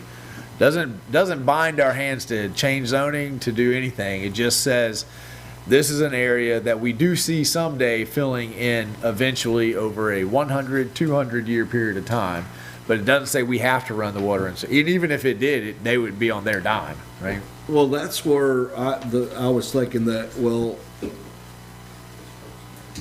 it's not gonna, all we're doing is drawing lines then. We're not, there's no, well, out here off of on the west side of town, northwest or whatever, we're not promising sewer and water then. Let me, because I think the urban service area does matter. And for instance, we had an experience a few years ago where a really big developer was going to come in and bring about 400 or 500 jobs, and it was going to be a development that was larger than Argos, right? And what they do, because they look all over the country, and they say, okay, let's say we chose number 3, right? Right. They would look at that and they would say, well, I need 300 acres in order to do my development. And there's no 300-acre parcel here because all of these are broken up into small pieces. Mm-hmm. And I can't do that, right? So they would pass Newberry over. We would never even know that they looked at us as a potential, right? If we have number 5 and this is our urban service area, then we are signaling to them this is the area that we're willing to engage in a conversation with you. We've got a 4-lane road going this way. We have an interstate 15 miles away. We have an airport 30 miles away. And that you have big parcels to deal with that you could potentially get 300 acres just by dealing with one person, right? Because these developers, they don't want to try to piece together 25 5-acre parcels. They want to deal with one person, right? That development fell through because they had to put 3 people together, right, and one of them was a holdout, right? So this signals that we do want job growth, we do want commercial growth. I think it sends a signal, but it's a very different signal. This is saying we want all this to be green space. We don't want development of any kind, residential or commercial out here. So don't even come talk to us, right? The county has drawn a very narrow circle, and they're very clearly saying we don't want any development. Gainesville's urban service area is the entire city. They're saying that's it. We're not going any further. They're sending that signal out. So the urban services area, it cuts off 6 months of the process, but it's also saying here's where we see what will happen. But it doesn't force us or compel us. I understand it's a nuanced difference, but it's a very important difference when you're trying to, if we're trying to get, a Publix, if we're trying to get a Walmart, if we're trying to get something that actually makes an economic big box impact, right? And I'm not pleased, ladies and gentlemen, don't go home and say the mayor wants a Walmart. That's not what I'm saying. I'm talking about the kinds of things that really make a difference. I love mom and pop shops, right? But at the end of the day, we need Argos, right? If we didn't have Argos, our budget season and conversations would be a whole lot different. So far, I have not seen yet where 5 is the negative. I really haven't. It's potential versus don't. I mean, I'm going to just throw a word out there. Rice plant. 2 words? I mean, just to say it. I know it. But if we went with the Holy Cross one here, rice plant wouldn't even be in this. So. Well, and if you remember, for those of you, the last time we changed the urban service area was to get the rice factory in. So it's a question of whether every time someone comes to us, and the only reason they came to us because that's a local developer, right? Every time someone comes to us, do we want to piecemeal out the urban service area? Which is kind of my comment when you look at 3. If 13 or 14 are in, well, what if I own the land just south of 14 and you just built a neighborhood and you come to us and say, well, I want to build a neighborhood, but you're going to have to extend the urban service. Are we just going to kind of do that every single time and put our staff in the state and everybody through that? Or are we just going to say, here's where it's at, and then hold that line? So I've heard 2 commissioners seem like they're gravitating towards 5. Yeah. We still, anybody want to ditch, advocate? Are we good taking 2, 3, and 5 to the next meeting? Hopefully Commissioner Clark is back, and then we can send a signal to staff, give direction to staff. Okay. All right. I know a lot of you here just for this. Anybody want to chime in? Anybody want to give a thought? Come on down, sir. Keep it going. Don't forget to introduce yourself. No name. Walt Boyer. I'd like y'all to consider 5. I tend to like 5. I'm a business growth kind of person. I like to have the options of the city for companies such as the one that just looked at what was available and brushed us off because they didn't have the space. Anything that we commit to as far as the map goes, like you were stating yourself, we're not committed to running water or sewer. You know, that's just allows us the conversation. So say we want somebody who's got a big manufacturing facility that wants to come in, but they don't want to be right on the main road. They want to be inside and but have access to the main road. Well, using number 5, we've got a lot of land available. And then we've got the negotiating ability to get them to pay for water or sewer or whatever it is that they need. That's just my 2 cents on it. I like having a larger USA versus something compact and, you know, something that's going to keep businesses from coming and looking at us. Last call, final comments, anybody else? Hearing none, I think let's have a motion to table this to the next meeting. Table it. I have a motion from Commissioner Mazon, second from Commissioner Farnsworth. Any comments or questions on the motion on the floor? From the dais? Public comments or questions on the motion on the floor? Seeing none, all those in favor signify by saying aye. Aye. Motion passed unanimously. That will move us, and I should have asked, that's to move map 2, 3, and 5 forward to the next meeting. All right, new item 14, property tax policy update. Brian, that's you. We're doing away with it because taxation is theft. Is that's the new policy? If you think we can get away with it. Oh. I think we got to get on the right one.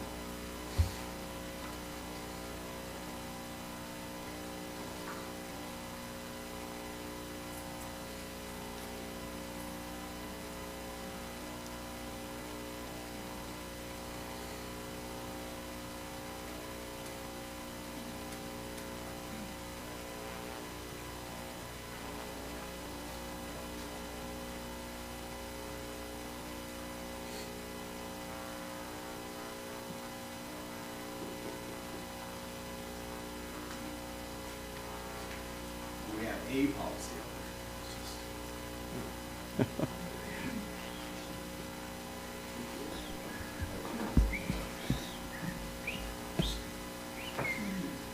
We can defer this item to the next. I can do it without the PowerPoint as well. It's a brief item. It's pretty. Give us an overview. Okay, so Mr. Mayor, basically, a while back, the commission asked, how is property assessed if the zoning changes? And so they also asked the question about how property that's being used as a rural wedding venue, for instance, or for example, is taxed. And so staff got a hold of a commercial property appraiser, a property appraiser at the county property appraiser's office that specializes in commercial assessment. And here was his answer was that if, for instance, for example, you have what's currently a residential property, you've got a home on it, you might live in it, you might rent it and use it as rental property, income property.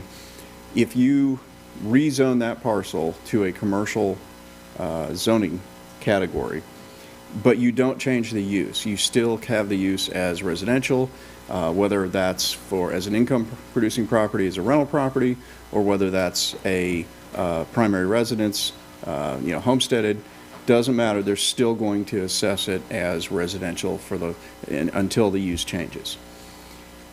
If you have a vacant parcel and you rezone that to a commercial category from, say, agricultural, then what they're going to look at is they're going to look at the rezoning category and everything that allows, and they're going to assess it based on the potential highest and best use. Now, obviously, it's only the land portion of that, but their rationale behind that is that with entitlements, when you change the land use, you made the legislative decision to change the land use, and then you made the quasi-judicial decision to change the zoning, that there's value associated with that. With entitlements comes value, and so that's why they treat vacant land a little bit differently. Even though it still may be used as agricultural purposes, they're going to assess it at a commercial value. And then if when you look at the wedding venues, so it's a little more complicated because you had in 2012 and 13 you had a change in state statutes relative to agritourism uses. But essentially, if you had an old agricultural building that you then at some point converted into a wedding venue or a special event venue, they're going to still count that as an agricultural structure, and they're going to give you the agricultural zoning on it. If you build a bill after 2013, when the law changed, if you build a structure that's primarily used for the event center, then they're going to assess you and an acre or 2 acres, depending on how big the structure is, around it as commercial, and then the remainder of the property is going to be assessed, or remain rather, in agricultural assessment. And so that's kind of where it the differentiates is, did you build the structure just for the event center, or is its primary use the event center? And then they also went a little further and said that if you have a structure that's kind of dual use, it's clearly used as a pole barn for storing hay or something or other crops in the summer months, then they're going to probably go ahead and qualify that as agricultural as well, because it's still serving kind of a primary purpose as agricultural with a secondary purpose as an event center.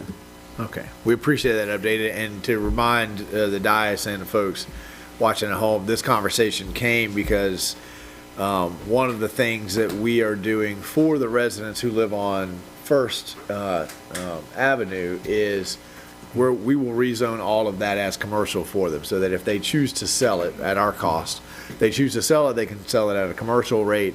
We wanted to make sure that when we did that, if they continued to live in it as a residence, we weren't changing their property taxes to commercial rates. And the answer is we will not. As long as if it's a residence and they continue to live in it, it will continue to be taxed as a residence. However, if they choose to go ahead and sell it, and like this big, beautiful antique house back here, be great for a lawyer's office, accounting firm, architect, something like that, they can sell it at a commercial rate, and they would have that opportunity as well. So I appreciate the update on the wedding venues as well, because that seems to come up around. Any questions for Brian on those things? Okay, thank you, sir. We appreciate you. We've deferred item 16, so that's going to take us to the Newberry Lane Force Main and Water Main project. Is this a, did I miss one? 16 we deferred because Dallas isn't here. That's, oh, I'm sorry. We did replace it. Yes, thank you. Skipping it around. We replaced item 16, so now we're back on track. Item 16 with a conversation about Representative Chuck Clemens' bill about single-member districts. I feel compelled because I've been listening to the conversation, and I don't think that there's been an awful lot of honesty that's been thrown around. Representative Clemens' bill is only, if it passes, is only going to put single-member districts on the ballot so that residents in Alachua County will have a vote. It does not turn Alachua County into a single-member district county.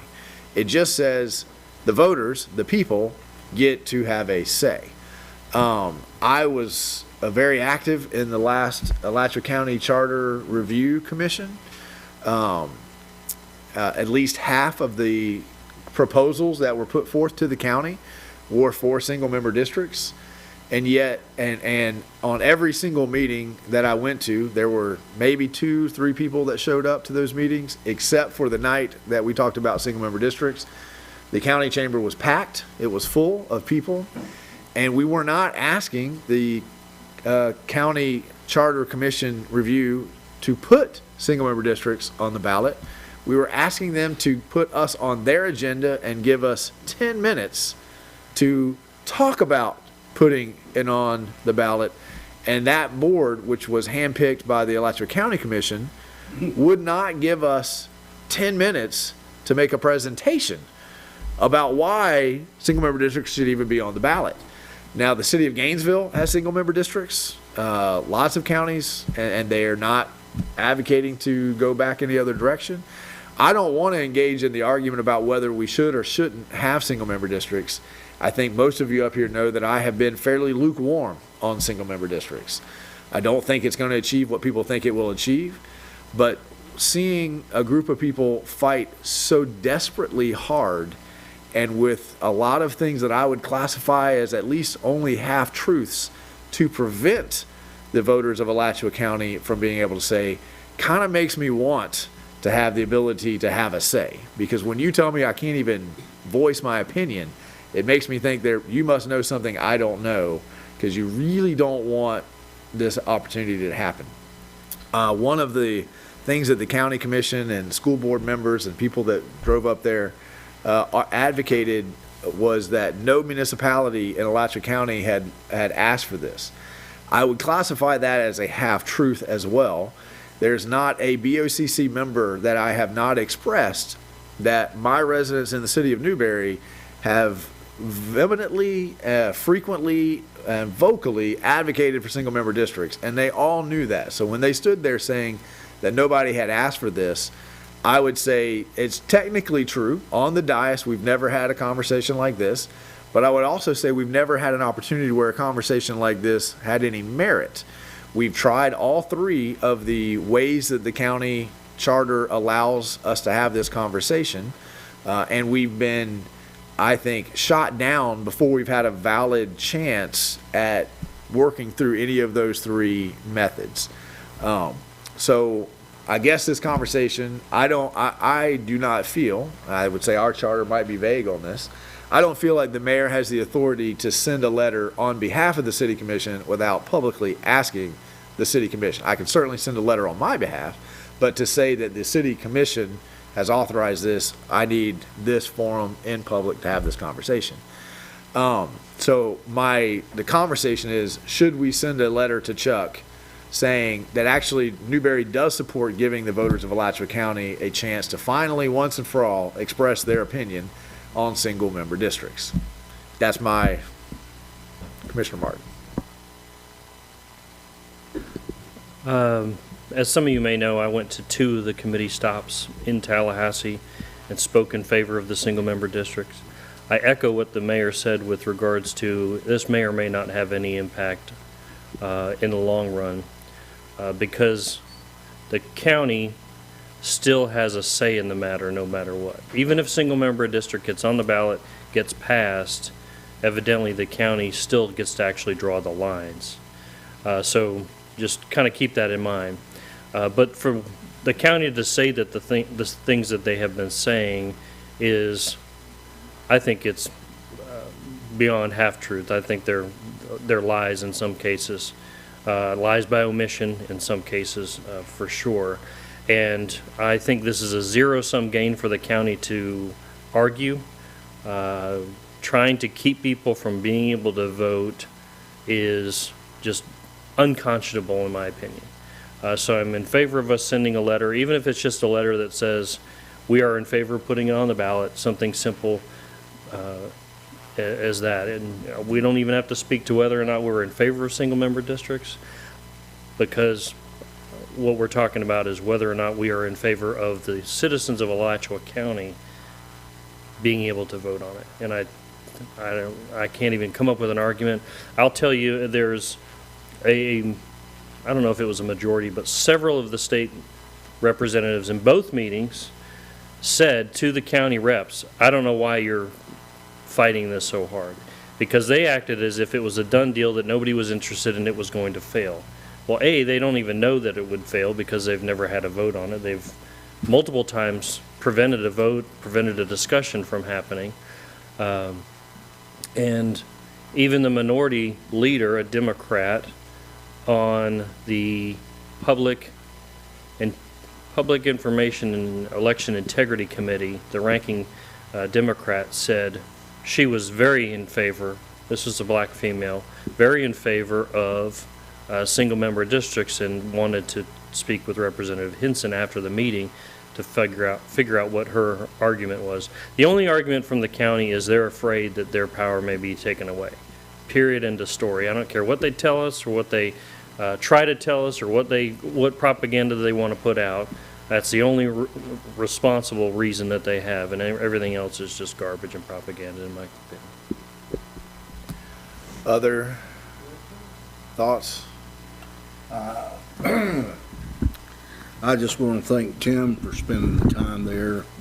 It's funny how every time I looked at the internet, you could see Tim right there. So him being there to engage and stuff was good, and him being a commissioner here in Newberry. So I agree. To the point of you could do this through petitions.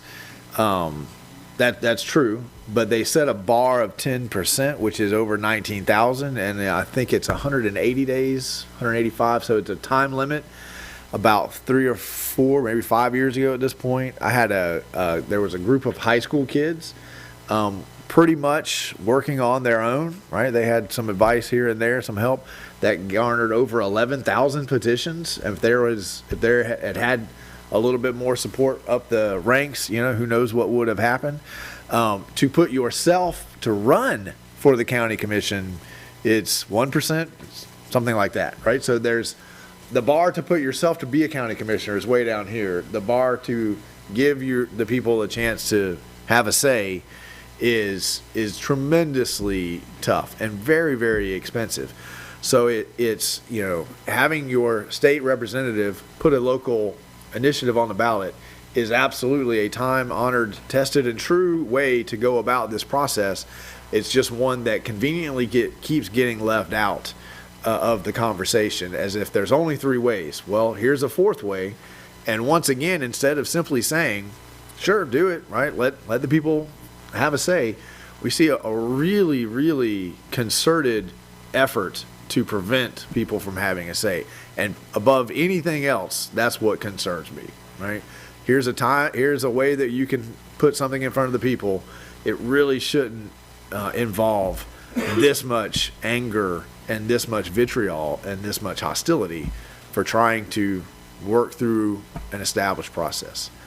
Anybody else want to weigh in on authorizing a letter? Did I have that in a motion? Do I have a motion? I'm not sure. Okay. Do I have a motion? One more thing, Commissioner Martin. Yeah, motion first. I wish we did have a little bit more time on this, but the timeline that we were working with was the last committee stop was Monday night, and I don't think the state legislature put it on their own calendar until I think Thursday late afternoon.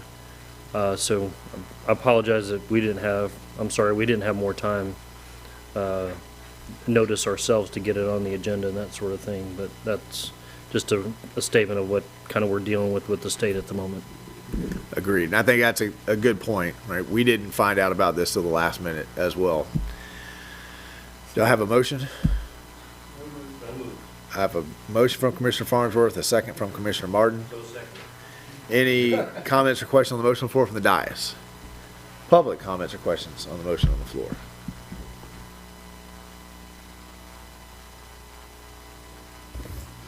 As one citizen of Newberry, Margaret Loy, by the way, as one citizen of this community, I want to see the ability to decide that or to give my opinion of that, which means we need to have it on the ballot. Thank you.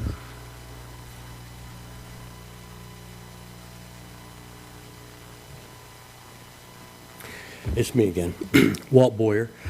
As someone who has probably worked close to the last 10 years on 3 different ballot initiatives, I think the state stepping in and allowing or moving forward towards allowing the people of Alachua County the option, the opportunity to just simply vote on this issue is a big step.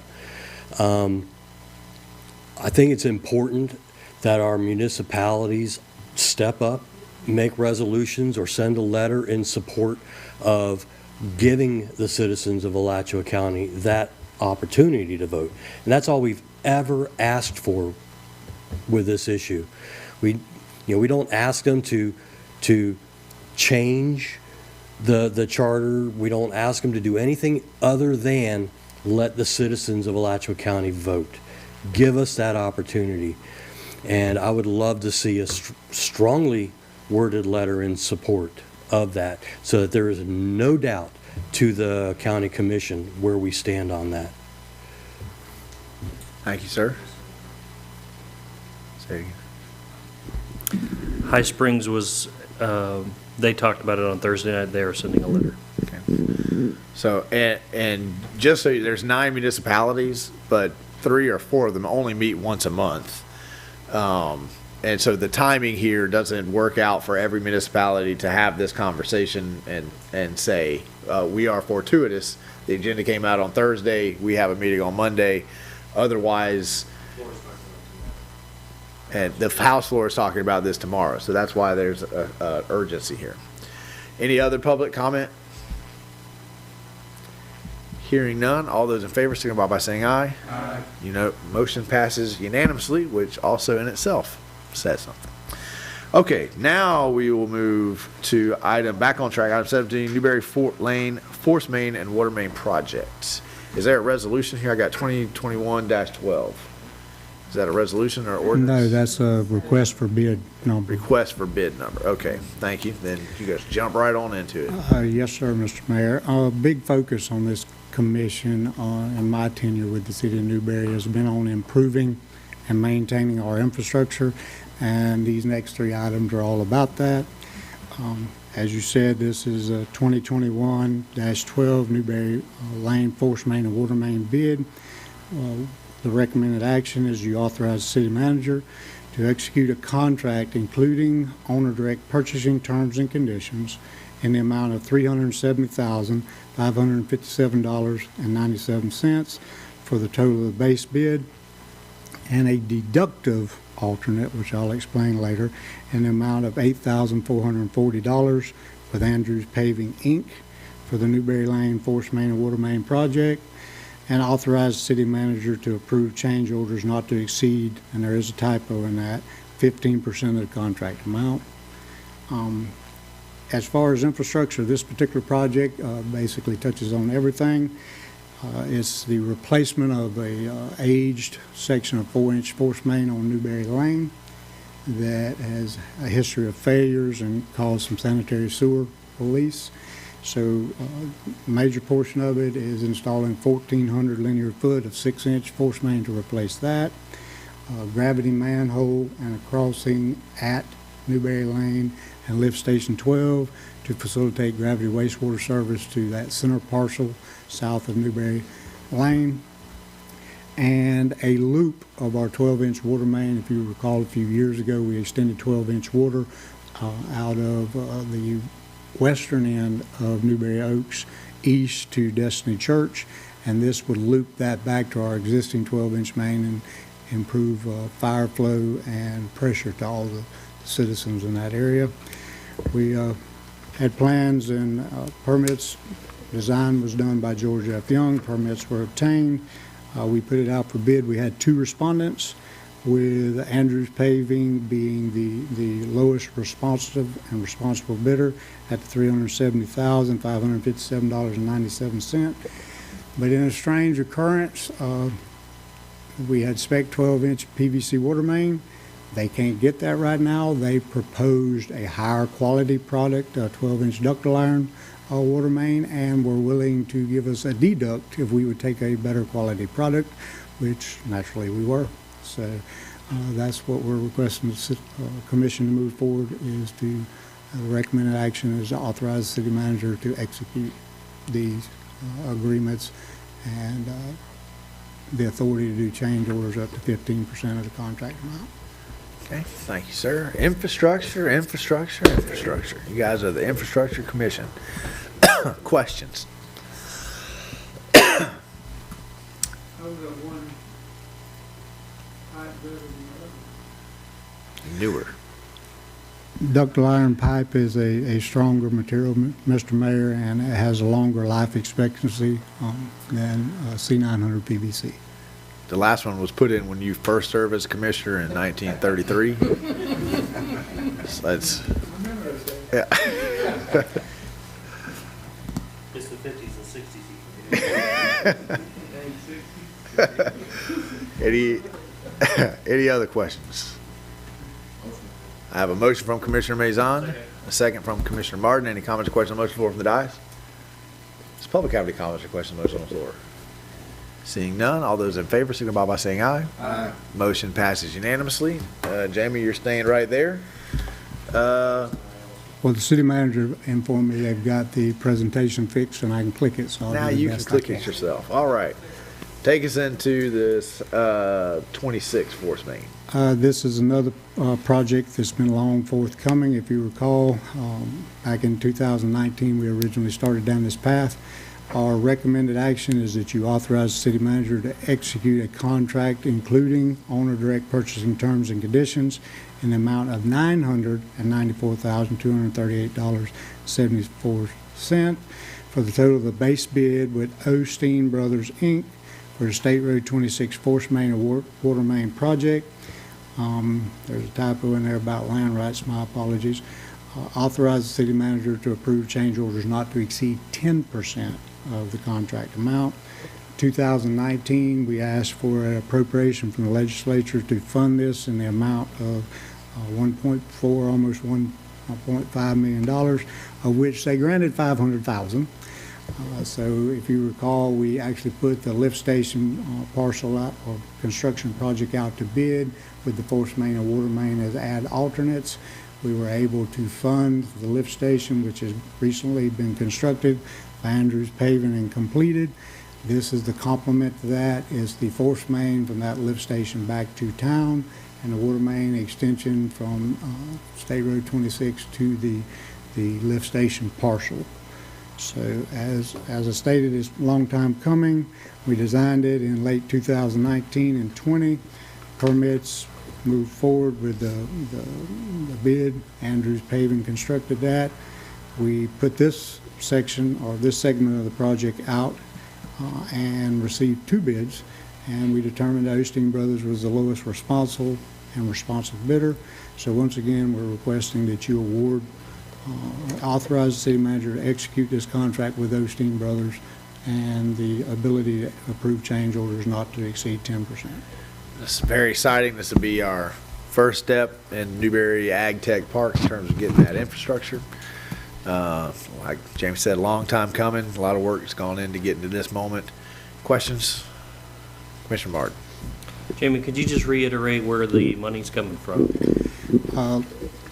A large portion of it is coming from some ARPA funding. The rest is money that we budgeted for the project itself.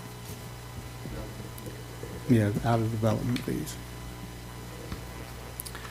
Right now, we have a beautiful lift station out there. We just don't have a pipe back to town. Second. I have a motion from Commissioner Martin, second from Commissioner Maison. Any comments, questions on the motion on the floor from the dais? Public comments or questions on the motion on the floor? It's going to go a long way towards kicking off our Ag Tech Park. Okay, hearing no questions, all those in favor signify by saying aye. Aye. Motion passes unanimously. Jamie, you're up for a threefer, and Commissioner Farnsworth, here's your sidewalk.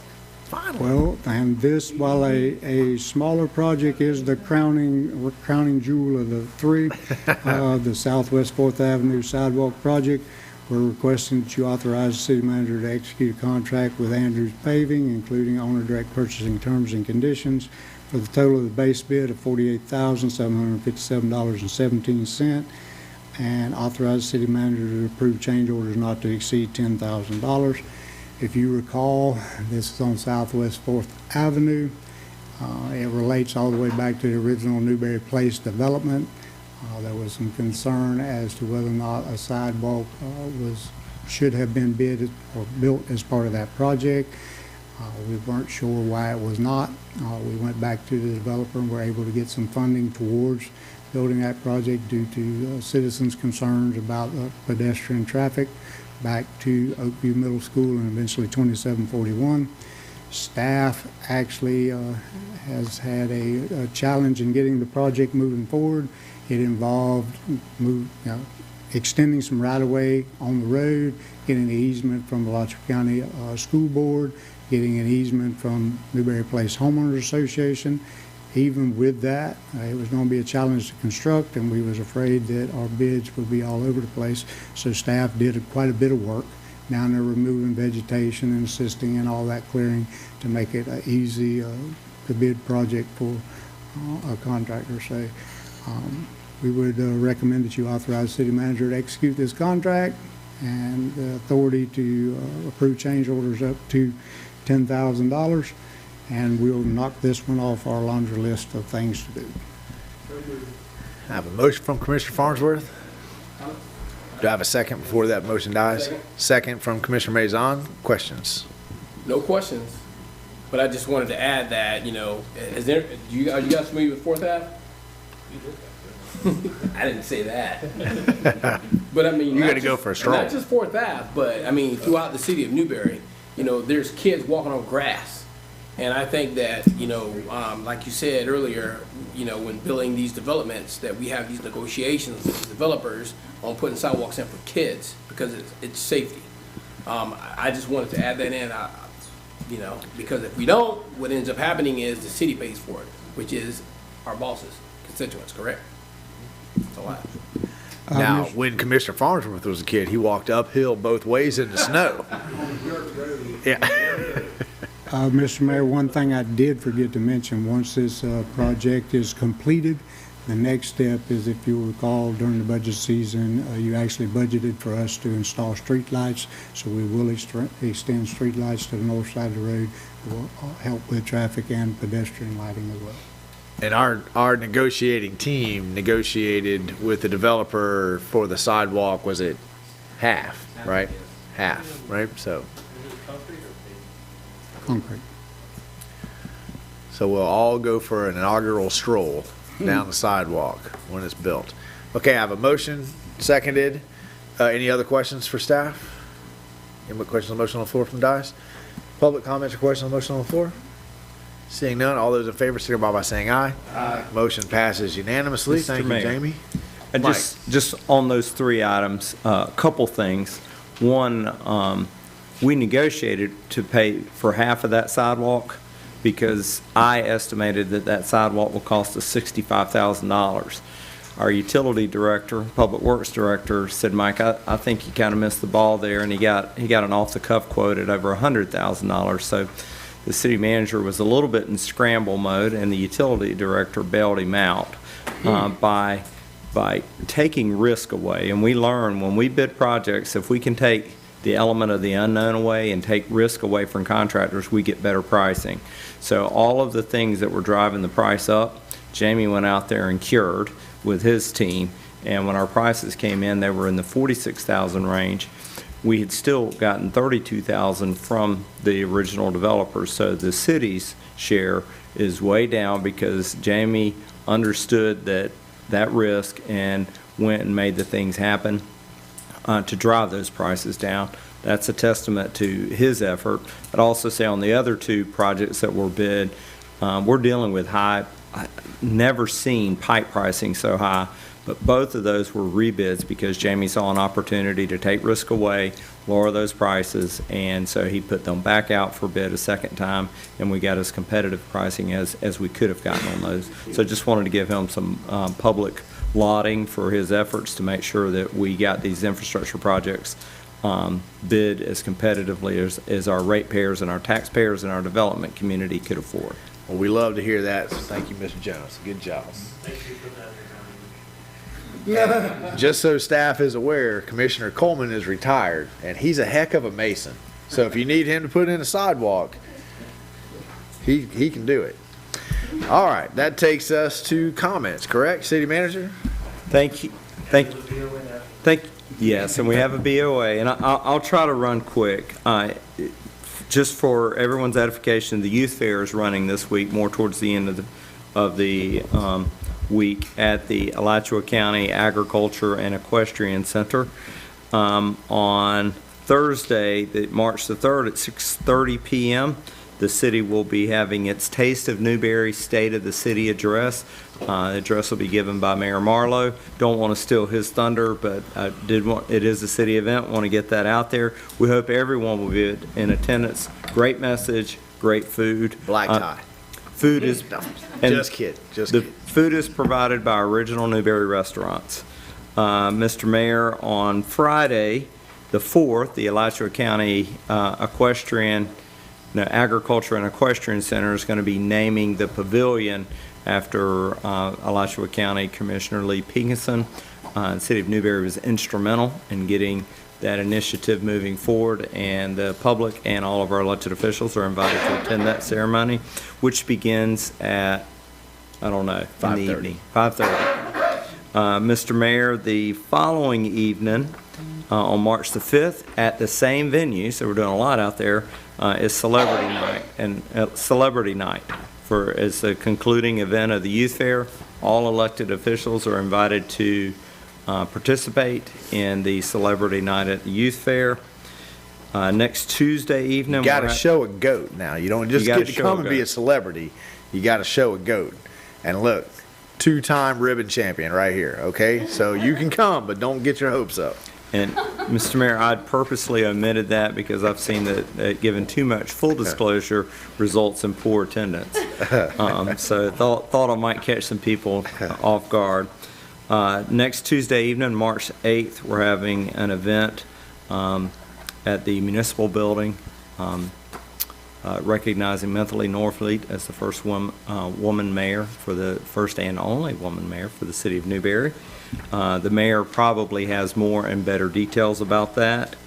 And finally, Mr. Mayor, and probably, very importantly, we need to decide on a date for the second workshop for our State Road Corridor Overlay District.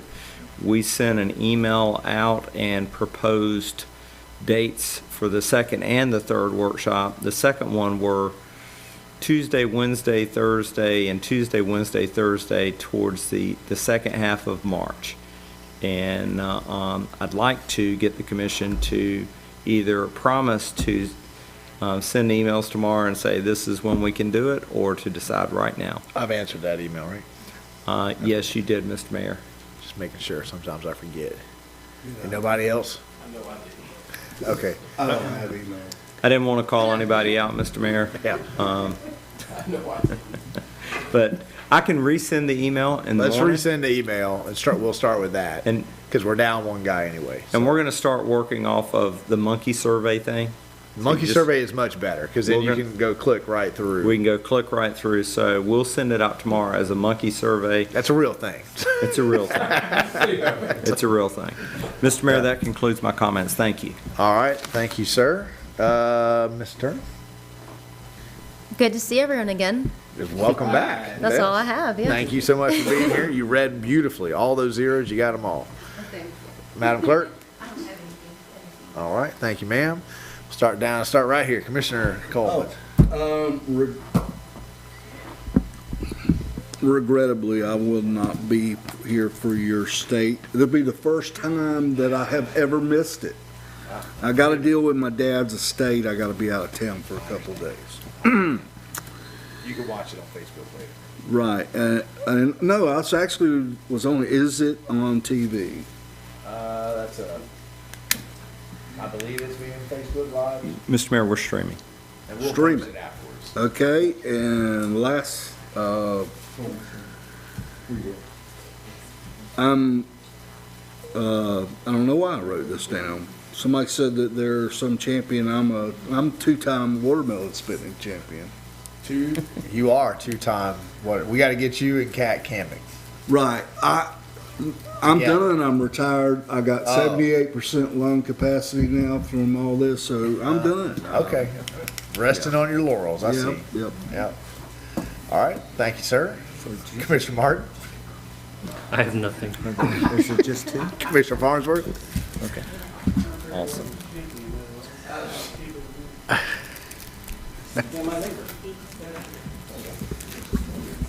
I showed a cow at a cow show one time. I have nothing, Mr. Mayor. All right. Thank you, sir. Commissioner Mazon? All right. You guys may have noticed Miss Amy is passing out cookies. Have any of you guys tasted yet? Anybody? No? Amy, did you taste one? But I will. I did not at this time. Give it a, yeah. Dude, hey, this is Newberryans right now that I'm promoting right now. Her name is Kelly, okay? And everybody, I'm like Oprah right now. I feel like Oprah. Everybody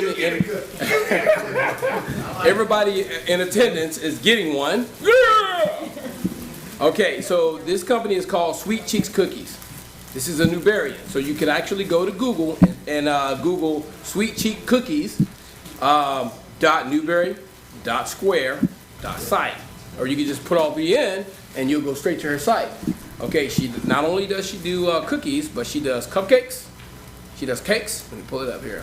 Cupcakes and a dozen brownies, specialty cookies, and classic cookies. So once again, her name is Kelly. That site, Sweet Cheeks Cookies. How are they? That's all I like to hear. Everybody's eating. They're awesome. It's like eating at a Thanksgiving dinner table at my house. Nobody's saying nothing. I mean, it's good. Last but not least, good night, Newberryans. That's all I have. Well, thank you, sir. I appreciate the cooking. I can't wait to meet her and support.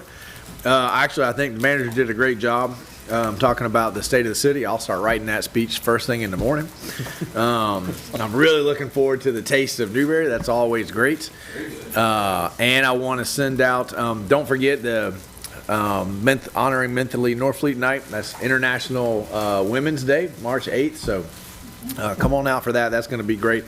I just got a sneak peek of the portrait that we're going to unveil that night, and it's fantastic. The artist Al Patrick McCleary he made the portrait for when we honored Freddie Warmack. He's getting even better in his old age. So the only other thing I wanted to say was a congratulations to Newberry's very own Bethany Barfield. She just won the national watermelon contest, so that makes the national watermelon queen right here from the city of Newberry. So I think we'll have to get her on an agenda at some point in time coming up, bring her in and show her how proud we are of her and how much we appreciate how much she's representing our community. So she did graduated from Newberry High School. She was our watermelon queen, then she was the state watermelon queen, and now she's the national watermelon queen. So super excited for her and all that she's doing and how far she's taken that. It's wonderful. I think that is all the announcements. It's going to be a busy week. Lots of things coming up in the next week or so. So that'll take us to public comment. If you waited here for 5 minutes, you got something a little bit longer you want to talk to about, chat, come on down. Don't be offended by all of us eating cookies. She's already, no, she didn't. She said no. Lou Castor again. You may remember I was here a couple weeks ago and had a question about the traffic flow in Newberry, particularly the elementary school, and I have a meeting tomorrow with the city manager to be able to put some of that information in motion. The other thing that actually ties in with what you guys were talking about earlier was the sidewalk that has to do with the middle school. And I see that it's going back to the Newberry place, but I also have a comment about, or a question, what is in the mill, or is it to extend the sidewalk on the same side of the street as the junior high up to Hardee's? Because there is no sidewalk on that side of the road for the kids. And with all the development from the Newberry place and from, I don't know the name of it. Over by Hitchcock's. Yes, and all the way over there. I mean, you've got, all that traffic because they can't ride the bus, coming this way. So, and I know that brings me to the question of crossing guards and who has the jurisdiction on crossing guards at 26 and Newberry Road and 27. That Domino's, all of that. Because a child just this past week or the week before, it's been within the last couple weeks, there was an accident where a child was on their bicycle and somebody made a turn and the driver didn't see them, whatever it was. And luckily, there were no broken bones, mainly just bruises and bumps. But I would like, and I'm going to talk with that tomorrow about, where are we at with protecting the kids so they don't have to, cross the road this way and then go back that way, and how are we getting them to and from. So I just wanted to bring that to y'all's radar and Thank you, see where ma'am. we're at. All right, with we the kids. appreciate that. Okay? I think we don't really get into conversations in public comment, Yes. but we do have a crosswalk over, that's a state road, so the sidewalk would be a state asset, it wouldn't be a city asset. There's a sidewalk on the western side, and that goes all the way to the light, and once you're on State Road 26, there are two sidewalks on both of the, going all the way to Hitchcock's. The one that's on the south side of the road, I think, ends around the Doc Corellis, the round building, that old building there. But the other one goes now all the way out to the Equestrian Center. So as we get new development, and as you heard the conversation tonight, we're much better at having those conversations now.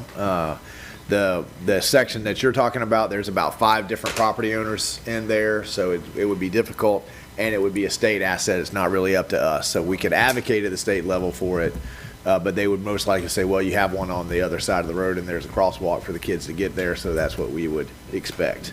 So, and even in our developments, we don't typically, now in the urban service overlay, we might ask neighborhoods to put in sidewalks on both sides. But as you heard, a sidewalk is a really expensive thing, so we generally ask neighborhoods to put it on one side, and then we ask people to, be willing to cross the road to get to the sidewalk. Adults, I can see that. Yeah. Thank you, ma'am. Other public comment? I'm gonna ask you not to be offended as I eat my cookie too. I won't. Peggy Loy, not Margaret this time. Just talking about crosswalks. We have one right here in town from across the street into a parking lot from a restaurant. People sometimes stop and people sometimes don't. In fact, a lot of times they don't. But I've noticed at night, because if I go up to the church at night, I have to go that way, and people will step out into the crosswalk thinking they have a right-of-way. They do. But I can't see them.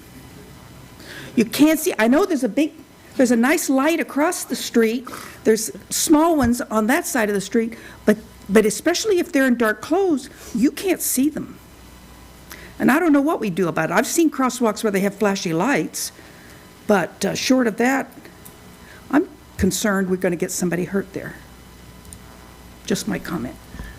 And again, not to try to get into dialogue on comments, but as members of the P&Z and the Historic District know, we just picked out new lights, and part of that was part of what's going to happen with the two-way pairs is an addressing of where those lights are illuminating. They're going to be dark sky lights. We're going to get them to where they actually shine on the areas that we need. So that will all be part of that conversation. Yes. Next comment.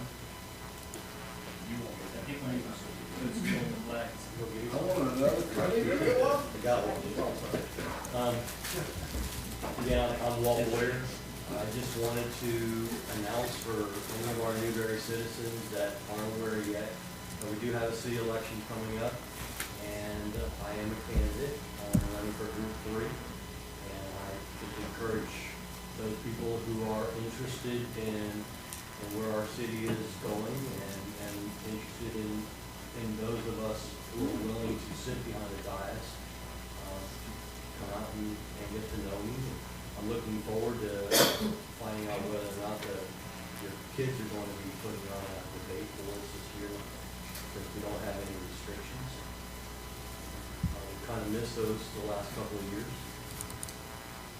But that's basically it. I just wanted to put that word out and make sure we will have a debate. We hope that everybody in this city engages. Absolutely. And to that question, I'll get with each of the candidates. We were able to have a debate last year. Can't remember who debated though. Yeah, we were able to get here. You and Joy had a debate. Thank you. I'm an English teacher. Yes, I appreciate that.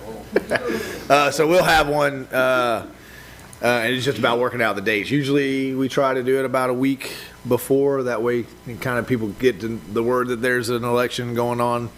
They get to come up here, and then we broadcast it out and those kind of things. So I don't see the other candidate in the room, but I'll get with him as well, and we'll just work out the dates and the rules ahead of time. All right. Appreciate you coming up here. Thanks for putting your name in. It's always tough to put yourself out there like that. Other public comments? Seeing none, we are adjourned. You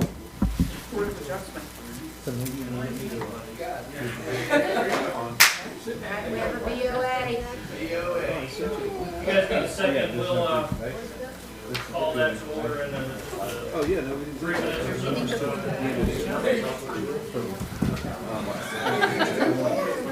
Wow. Hey, you know something?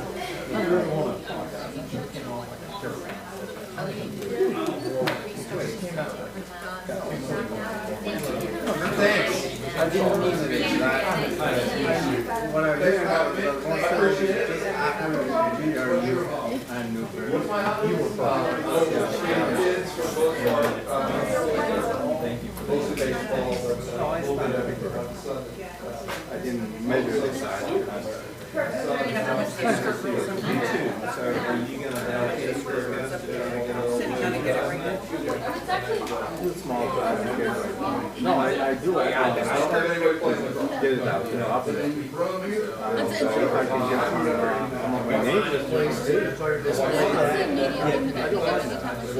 too. That's the cost of it. But just getting it into the We passed this place and they had a picture on the car. I definitely there's a new business there. I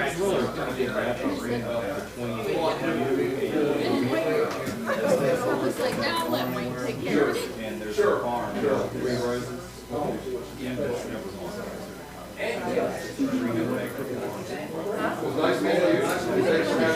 Saturday was. No, see, on Facebook, I put them on there.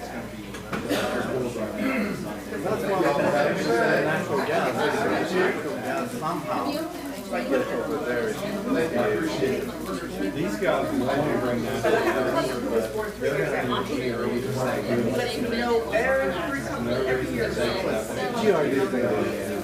They're not going anywhere. I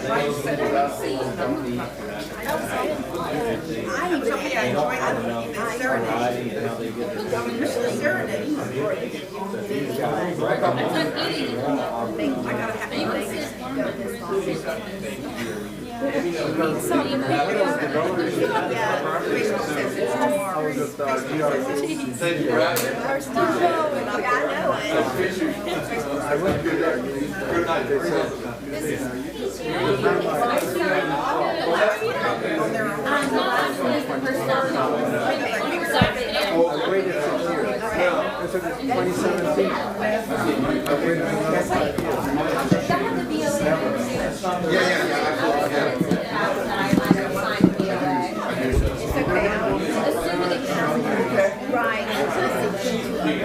1 minute, 1 minute, 1 minute.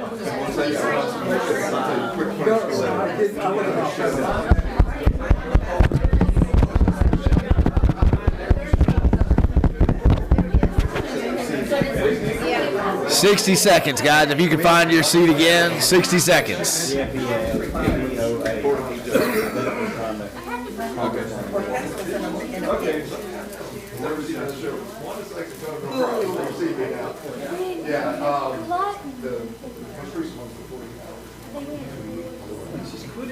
I'd get it going.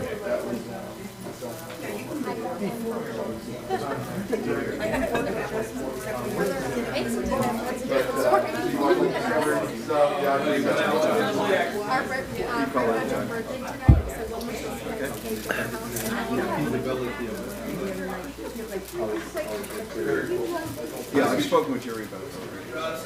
Thank you. So, thank you all. Thank you. Sure.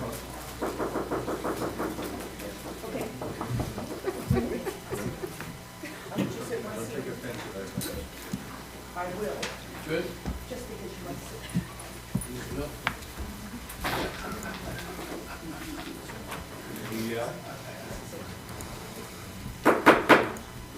All right, ladies and gentlemen, I'm going to call this Board of Adjustment meeting for February 28th to order. First thing we're going through is the agenda, we'll need approval of the agenda. And the two items on here are the Board of Adjustment meeting minutes from January 11th, and then we have a presentation and public hearing, which I have listed as Brian's going to handle. Okay. Then some other agenda items.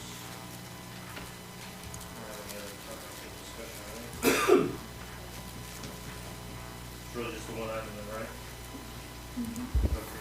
Yes, Mr. Chair. Motion to approve the agenda. Motion. Second. Have a motion by Commissioner Mazon, a second by Commissioner Farnsworth. Any discussion on the agenda?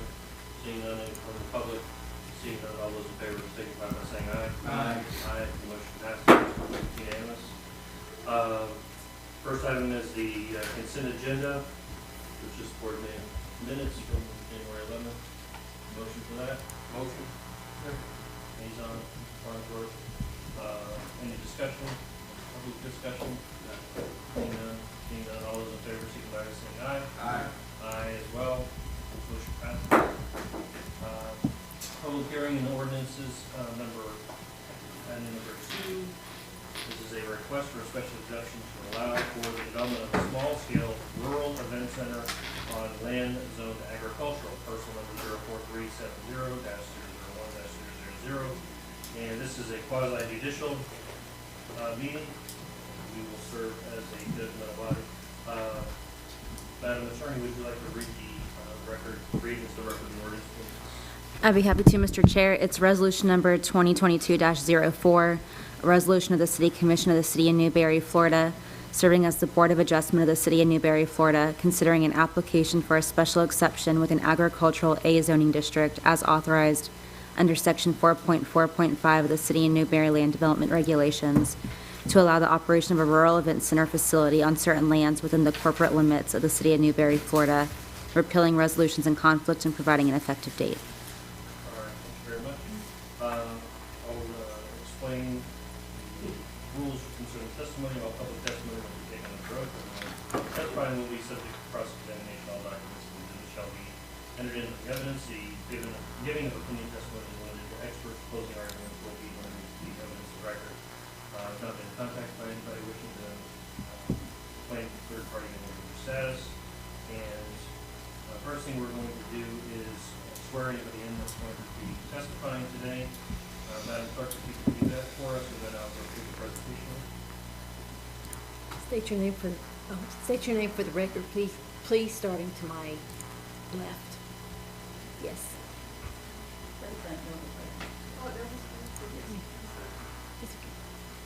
What is your name? Brian Thomas. Do you hereby swear or affirm the testimony you are about to give is the truth, the whole truth, and nothing but the truth? I do. You have been duly sworn. Then if you could just make sure that we get the correct spelling of your name for the record, just with the clerk. You can do it afterwards, it's fine.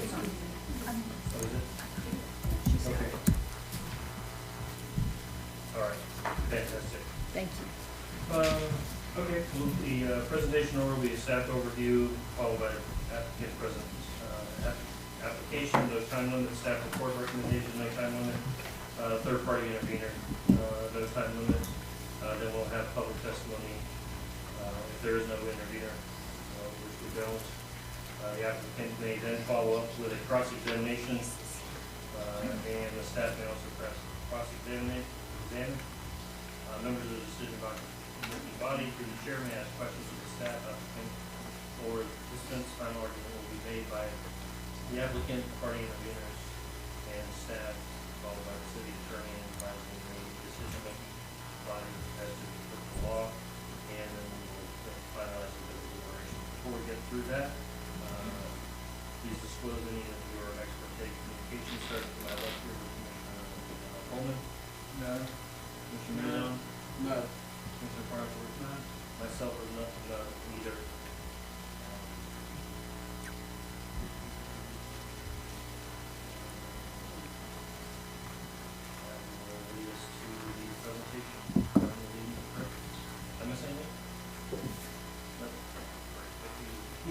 Mr. Thomas, take it away. Thank you, Mr. Chair. As stated, this is special exception number 2203 for the approval of a small-scale rural event center. As you all may remember, you recently amended our land development regulations to allow for a small-scale rural event center in agricultural zoning districts. The location of this subject property is on the far eastern boundaries of the City of Newberry municipal boundaries. A little bit closer perspective, it's almost directly across the street from what used to be the Persimmons Nursery in the veterinary clinic. It's just a little bit east on the south side of the road from Dudley Farms. The adjacent property to the west is zoned agricultural, but it's actually an FDOT retention basin. And the property to the right was one of the parcels we talked about tonight that was brought in as commercial neighborhood, vacant parcel. 4.27 acres. Rural event centers, again, this is the new code, new language that the commission recently approved to allow for these types of uses in agricultural zoning districts. In this case, the requested uses are yoga and meditation center, indoor and outdoor classrooms, nature trails, gardens, etc. A lot of things that take advantage of the outdoor environment. In fact, a lot of the, from the looks of the proposal, a lot of the structures are actually going to be pretty open. Not a lot of enclosed structures. And after, with that, we'll go ahead and let the applicant come and give her presentation. Okay. Thank you, Mr. Thomas. And I apologize, I think my microphone was actually off earlier, and the only thing you missed was me reading a script of the order of things. So if you have any questions, just kind of follow along, and we'll trust the attorney to keep us square on the order of things and not have to actually repeat going through all that. But does the applicant wish to come forward and give a presentation? Ma'am, you do not have any time limit at all, and if you need me to explain what we're doing, just say so. Yeah, sure. Okay. Thank you very much, Mr. Chair. Oh, yes. So my name is Shabnam Ramf. I bought this property that you can see on the slide. When I bought the property, I was really thinking of bringing a kind of an outdoor living and bringing the community in this location, and I was thinking just bringing all different kinds of, or implementing a lot of different kinds of programs in one place. So I came up with, this is just a concept plan of eating and drinking and playing and doing all kind of activities, and that would be everybody could enjoy this, so it would be very much inclusive, not just for a certain kind of people. So the property has actually a road on it. It's a dirt road. So there is a lot of infrastructure that has to be implemented for this to happen. But the idea is that when you pass through West Newberry, you would see a green zone and some signage that would suggest that there could be a beer garden, for example. I was thinking of, like kind of like botanical garden, using the bamboo as, like this wall, and then inside of it to have this kind of metal signage. And then the area that is focused for eating, drinking, then it could have a lawn that could be a multi-purpose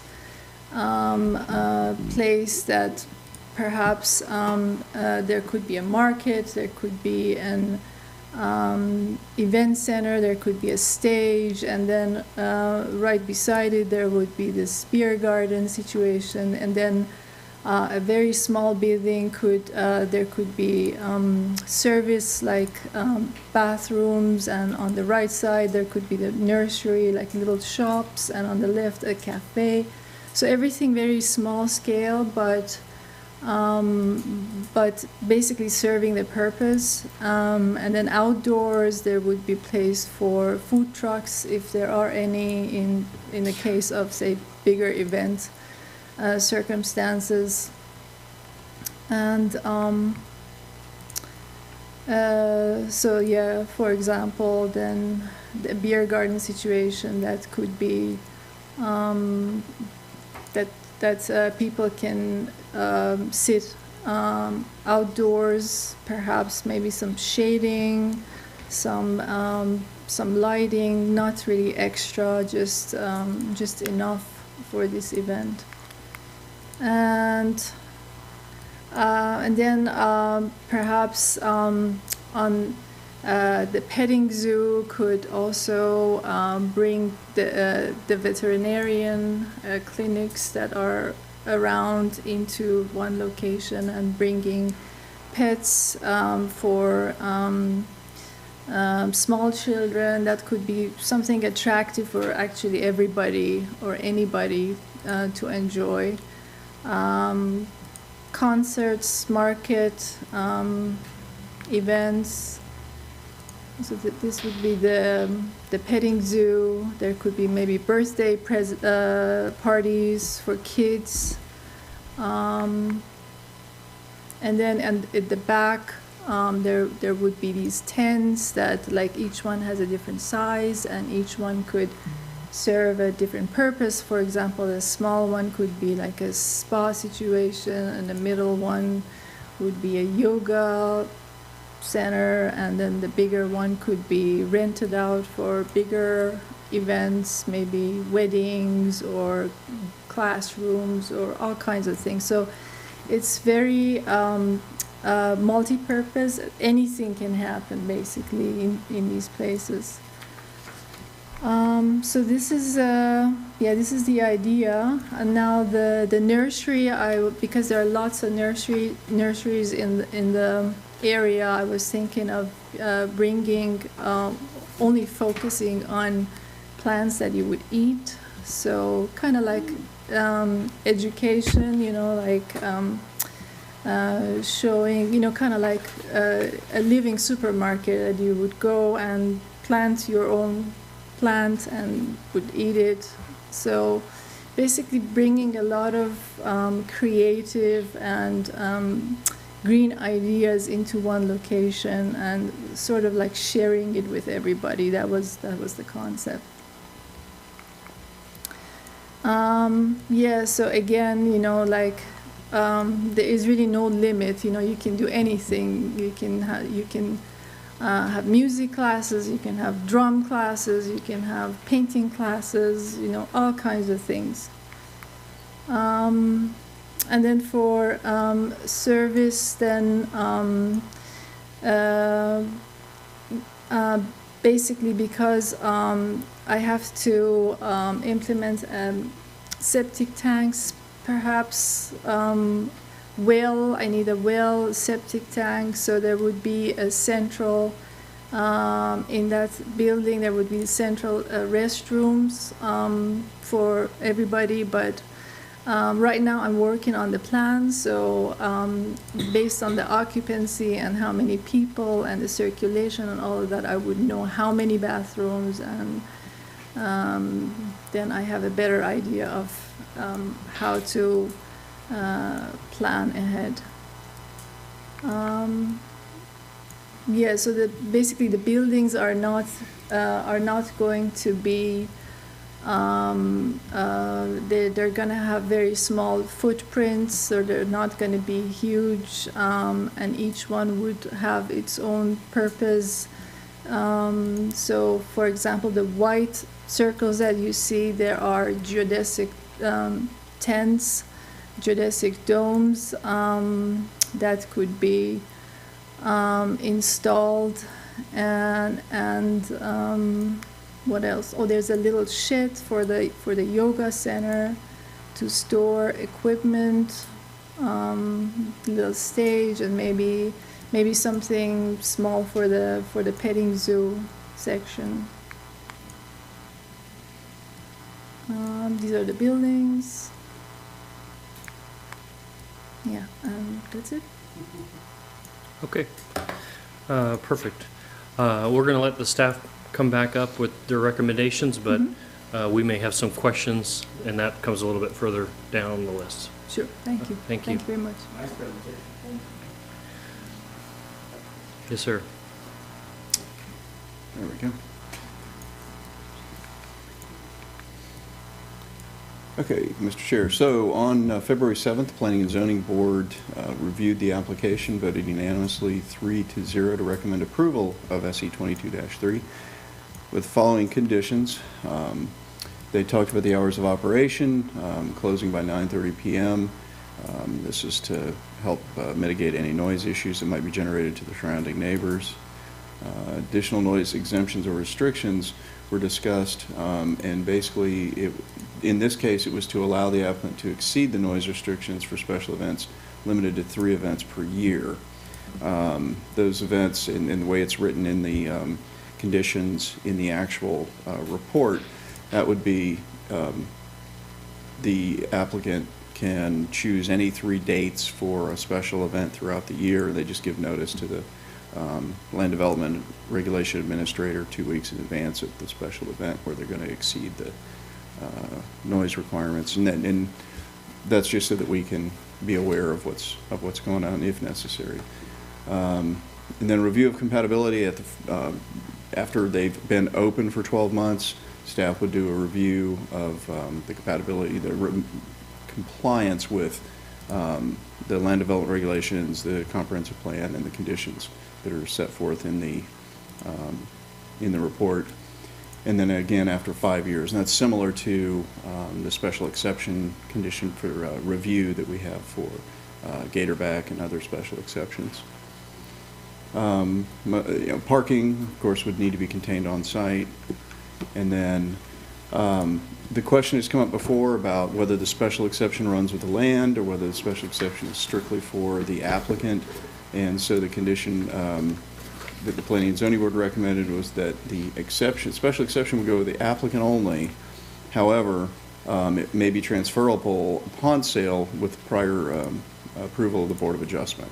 And so if a buyer was coming in and going to buy the property and they wanted to continue to operate the special exception as it's been operated, we'd give the Board of Adjustment the opportunity to review that request and then essentially grant the special exception to the new owner. But it would not run with the land is the point of that, I think.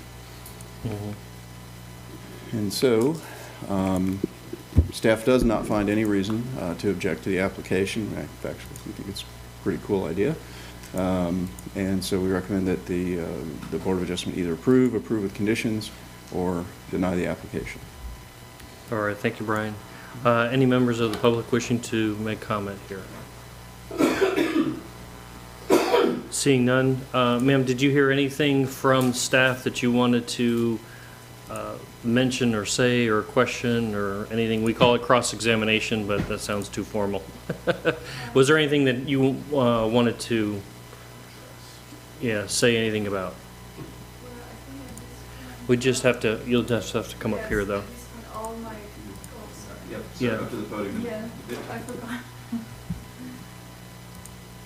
Yes, at this point, I think I have no more questions, and I'm sure I will have as soon as I will proceed with the work. Okay, but there wasn't anything that he mentioned or anything that you're against or anything? Or? No. Okay, all right. Okay, very good. Don't go too far. Mm-hmm. Does anybody here have any questions of staff or the applicant before we go any further? And is this for her or for Brian? For Brian. Okay, if you just want to, Brian, I have a question for you.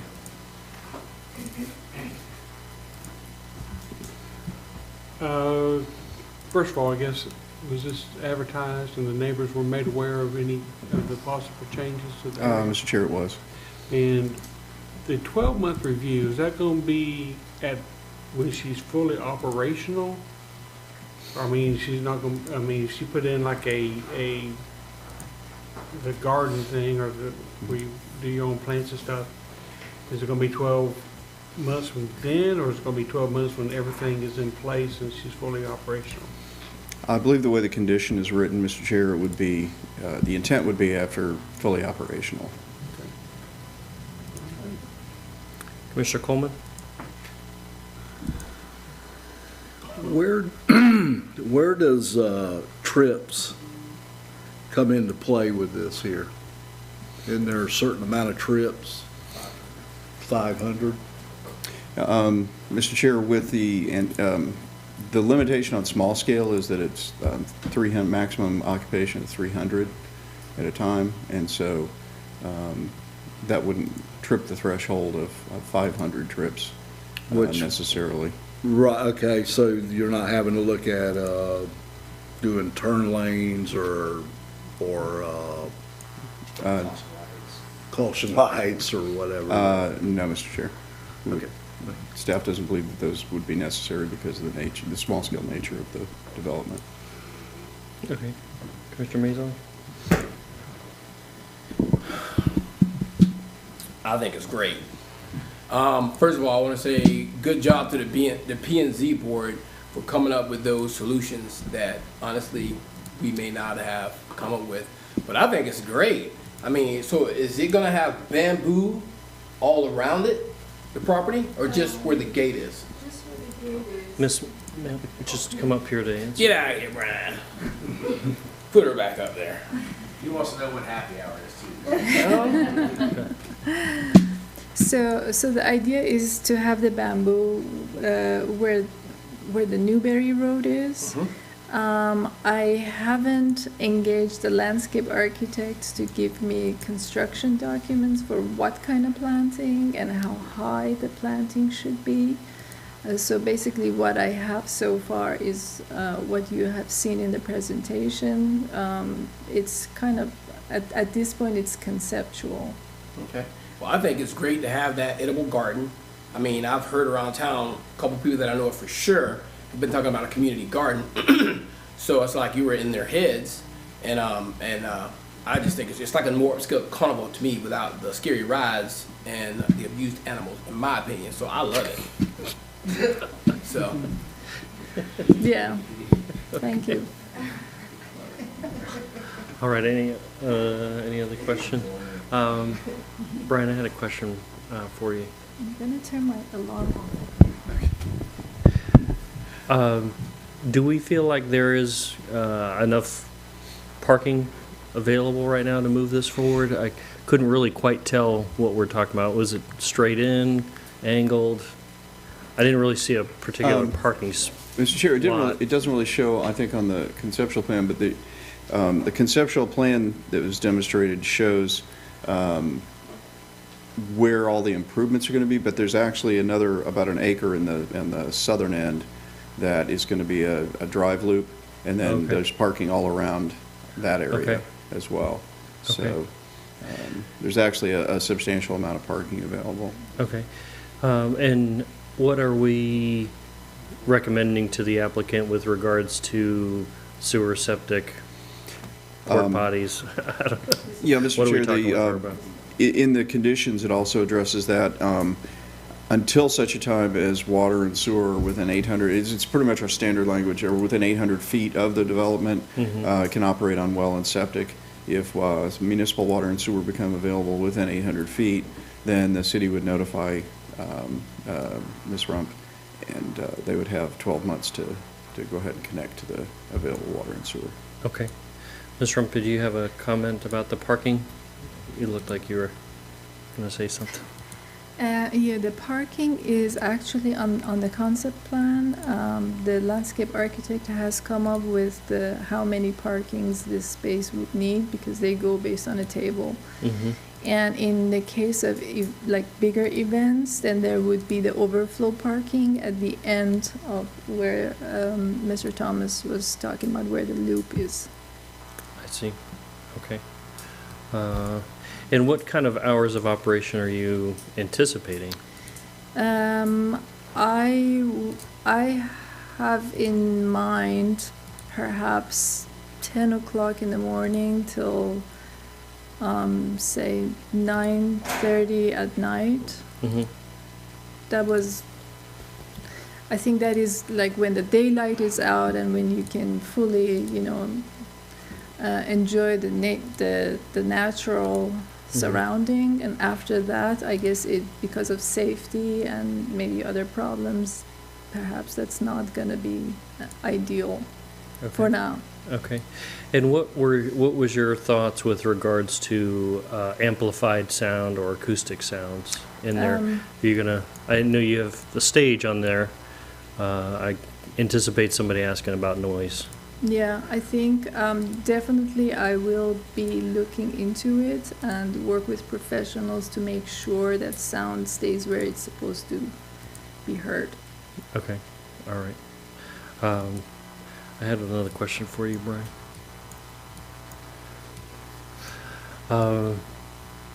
Do we need to, or how specific do we need potentially to get with sound? As with all due respect, I know sound travels, regardless of what sort of mitigations you try to work on, but do we need to drill it down to amplified sound or acoustic or anything like that? That's one question, and so I don't forget, the second question has to do with, I already forgot it. Isn't that good? Isn't that good? So go ahead, just answer the first question, I guess. Just while he's thinking about that answer, the P&Z settled on the 12-month review because that conversation about drilling down, we thought, well, until we see it and kind of hear from the neighbors around it, right? The sound was the primary reason for that 12-month review. Go ahead, Brian. Thanks, Marie. Yeah, exactly. It was that, and as the applications presented right now, they would be subject to the City of Newberry noise ordinances, which during the in ag, and so the sound ordinance, the way it works is it's the decibel limit that's projected at the or received rather, and monitored at the property line, and so during the day, I believe it's 75 decibels, and in the evening it's 55 decibels, and so they would still be subject to that limitation, except potentially for those 3 special event evenings or days. Okay. And actually, this is the conditions that the planning and zoning made, right? These were the conditions specific to the property. We have a list of the general conditions that we place on all of the special exceptions, like the conditions about having to connect to water and sewer someday if it becomes available, and those kind of things. Okay. My other question was whether or not all of this was a little premature or too vague in order to grant at this point. Do we have any other references or precedent about this? There's a lot of it's concept. We don't have anything real super specific yet. Are we in the too early stage? Mr. Chair, what the applicant's asking for right now is the granting of the special exception based on the conceptual site plan, but when an actual site plan is developed, then that would actually come back for review by the Board of Adjustment as well. But that would have then the actual scaled drawings and the specific elements of how it's going to be laid out in the different types of structures. Okay. All right, so for us and for the general public, this is just to kind of get the ball rolling a little bit, but as you're saying, and that does remind me that we'll have a couple more bites at the apple, as the mayor always says, here on this kind of stuff. Okay. Any other final arguments? Ms. Rump, was there anything else you wanted, a closing statement or anything like that to us, or you're kind of comfortable at the moment? Was there anything else you wanted to add? If so, come on up.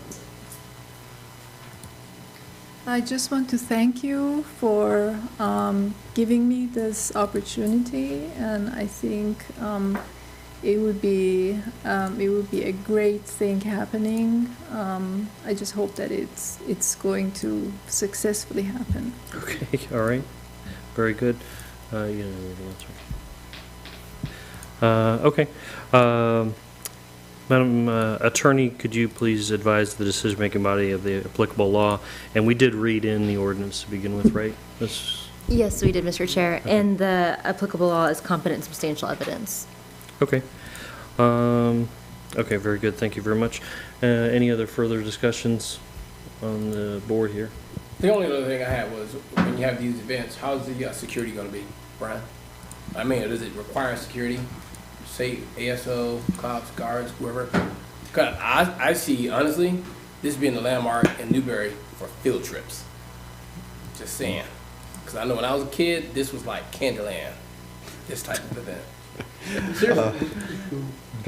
I went to Hot Springs Elementary Middle School and that's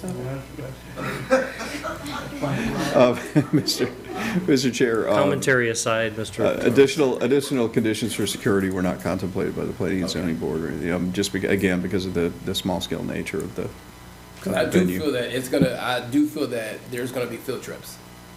I really do. That's just. Does that mean you're in favor of security because of the field trips, or? Safety for the kids, man. Okay. Yeah, I thought, or because of the kids. I wasn't quite sure. Yeah, I'm not sure that we would have any more or better restrictions on security than the school board themselves if they're going to do trips. It seems to me that most of them nowadays have, well, adults at least anyway. Take that for what it's worth. Okay, any other further deliberations? Anything I have left out? A motion still needs to be made. Understood. Motion. So we have a motion from Commissioner Mazon, a second from Commissioner Farnsworth. All those in favor? And Mr. Chair, is the motion to approve with the conditions? Motion to approve with the conditions. Second. Okay. No further discussion here? No. Any members of the public have any further discussion? My name is Marefi, and I'm a neighbor of this property. Hold on one second. Did you get sworn in? Does he need to be sworn in? No. Just okay, I didn't think so. I know this is about Newberry, but Newberry has always been a jewel, hidden jewel. And this event center will bring in a lot of people, not only from Newberry, but bring in a lot of people from the east toward Newberry. So I think it's a very positive thing. Okay.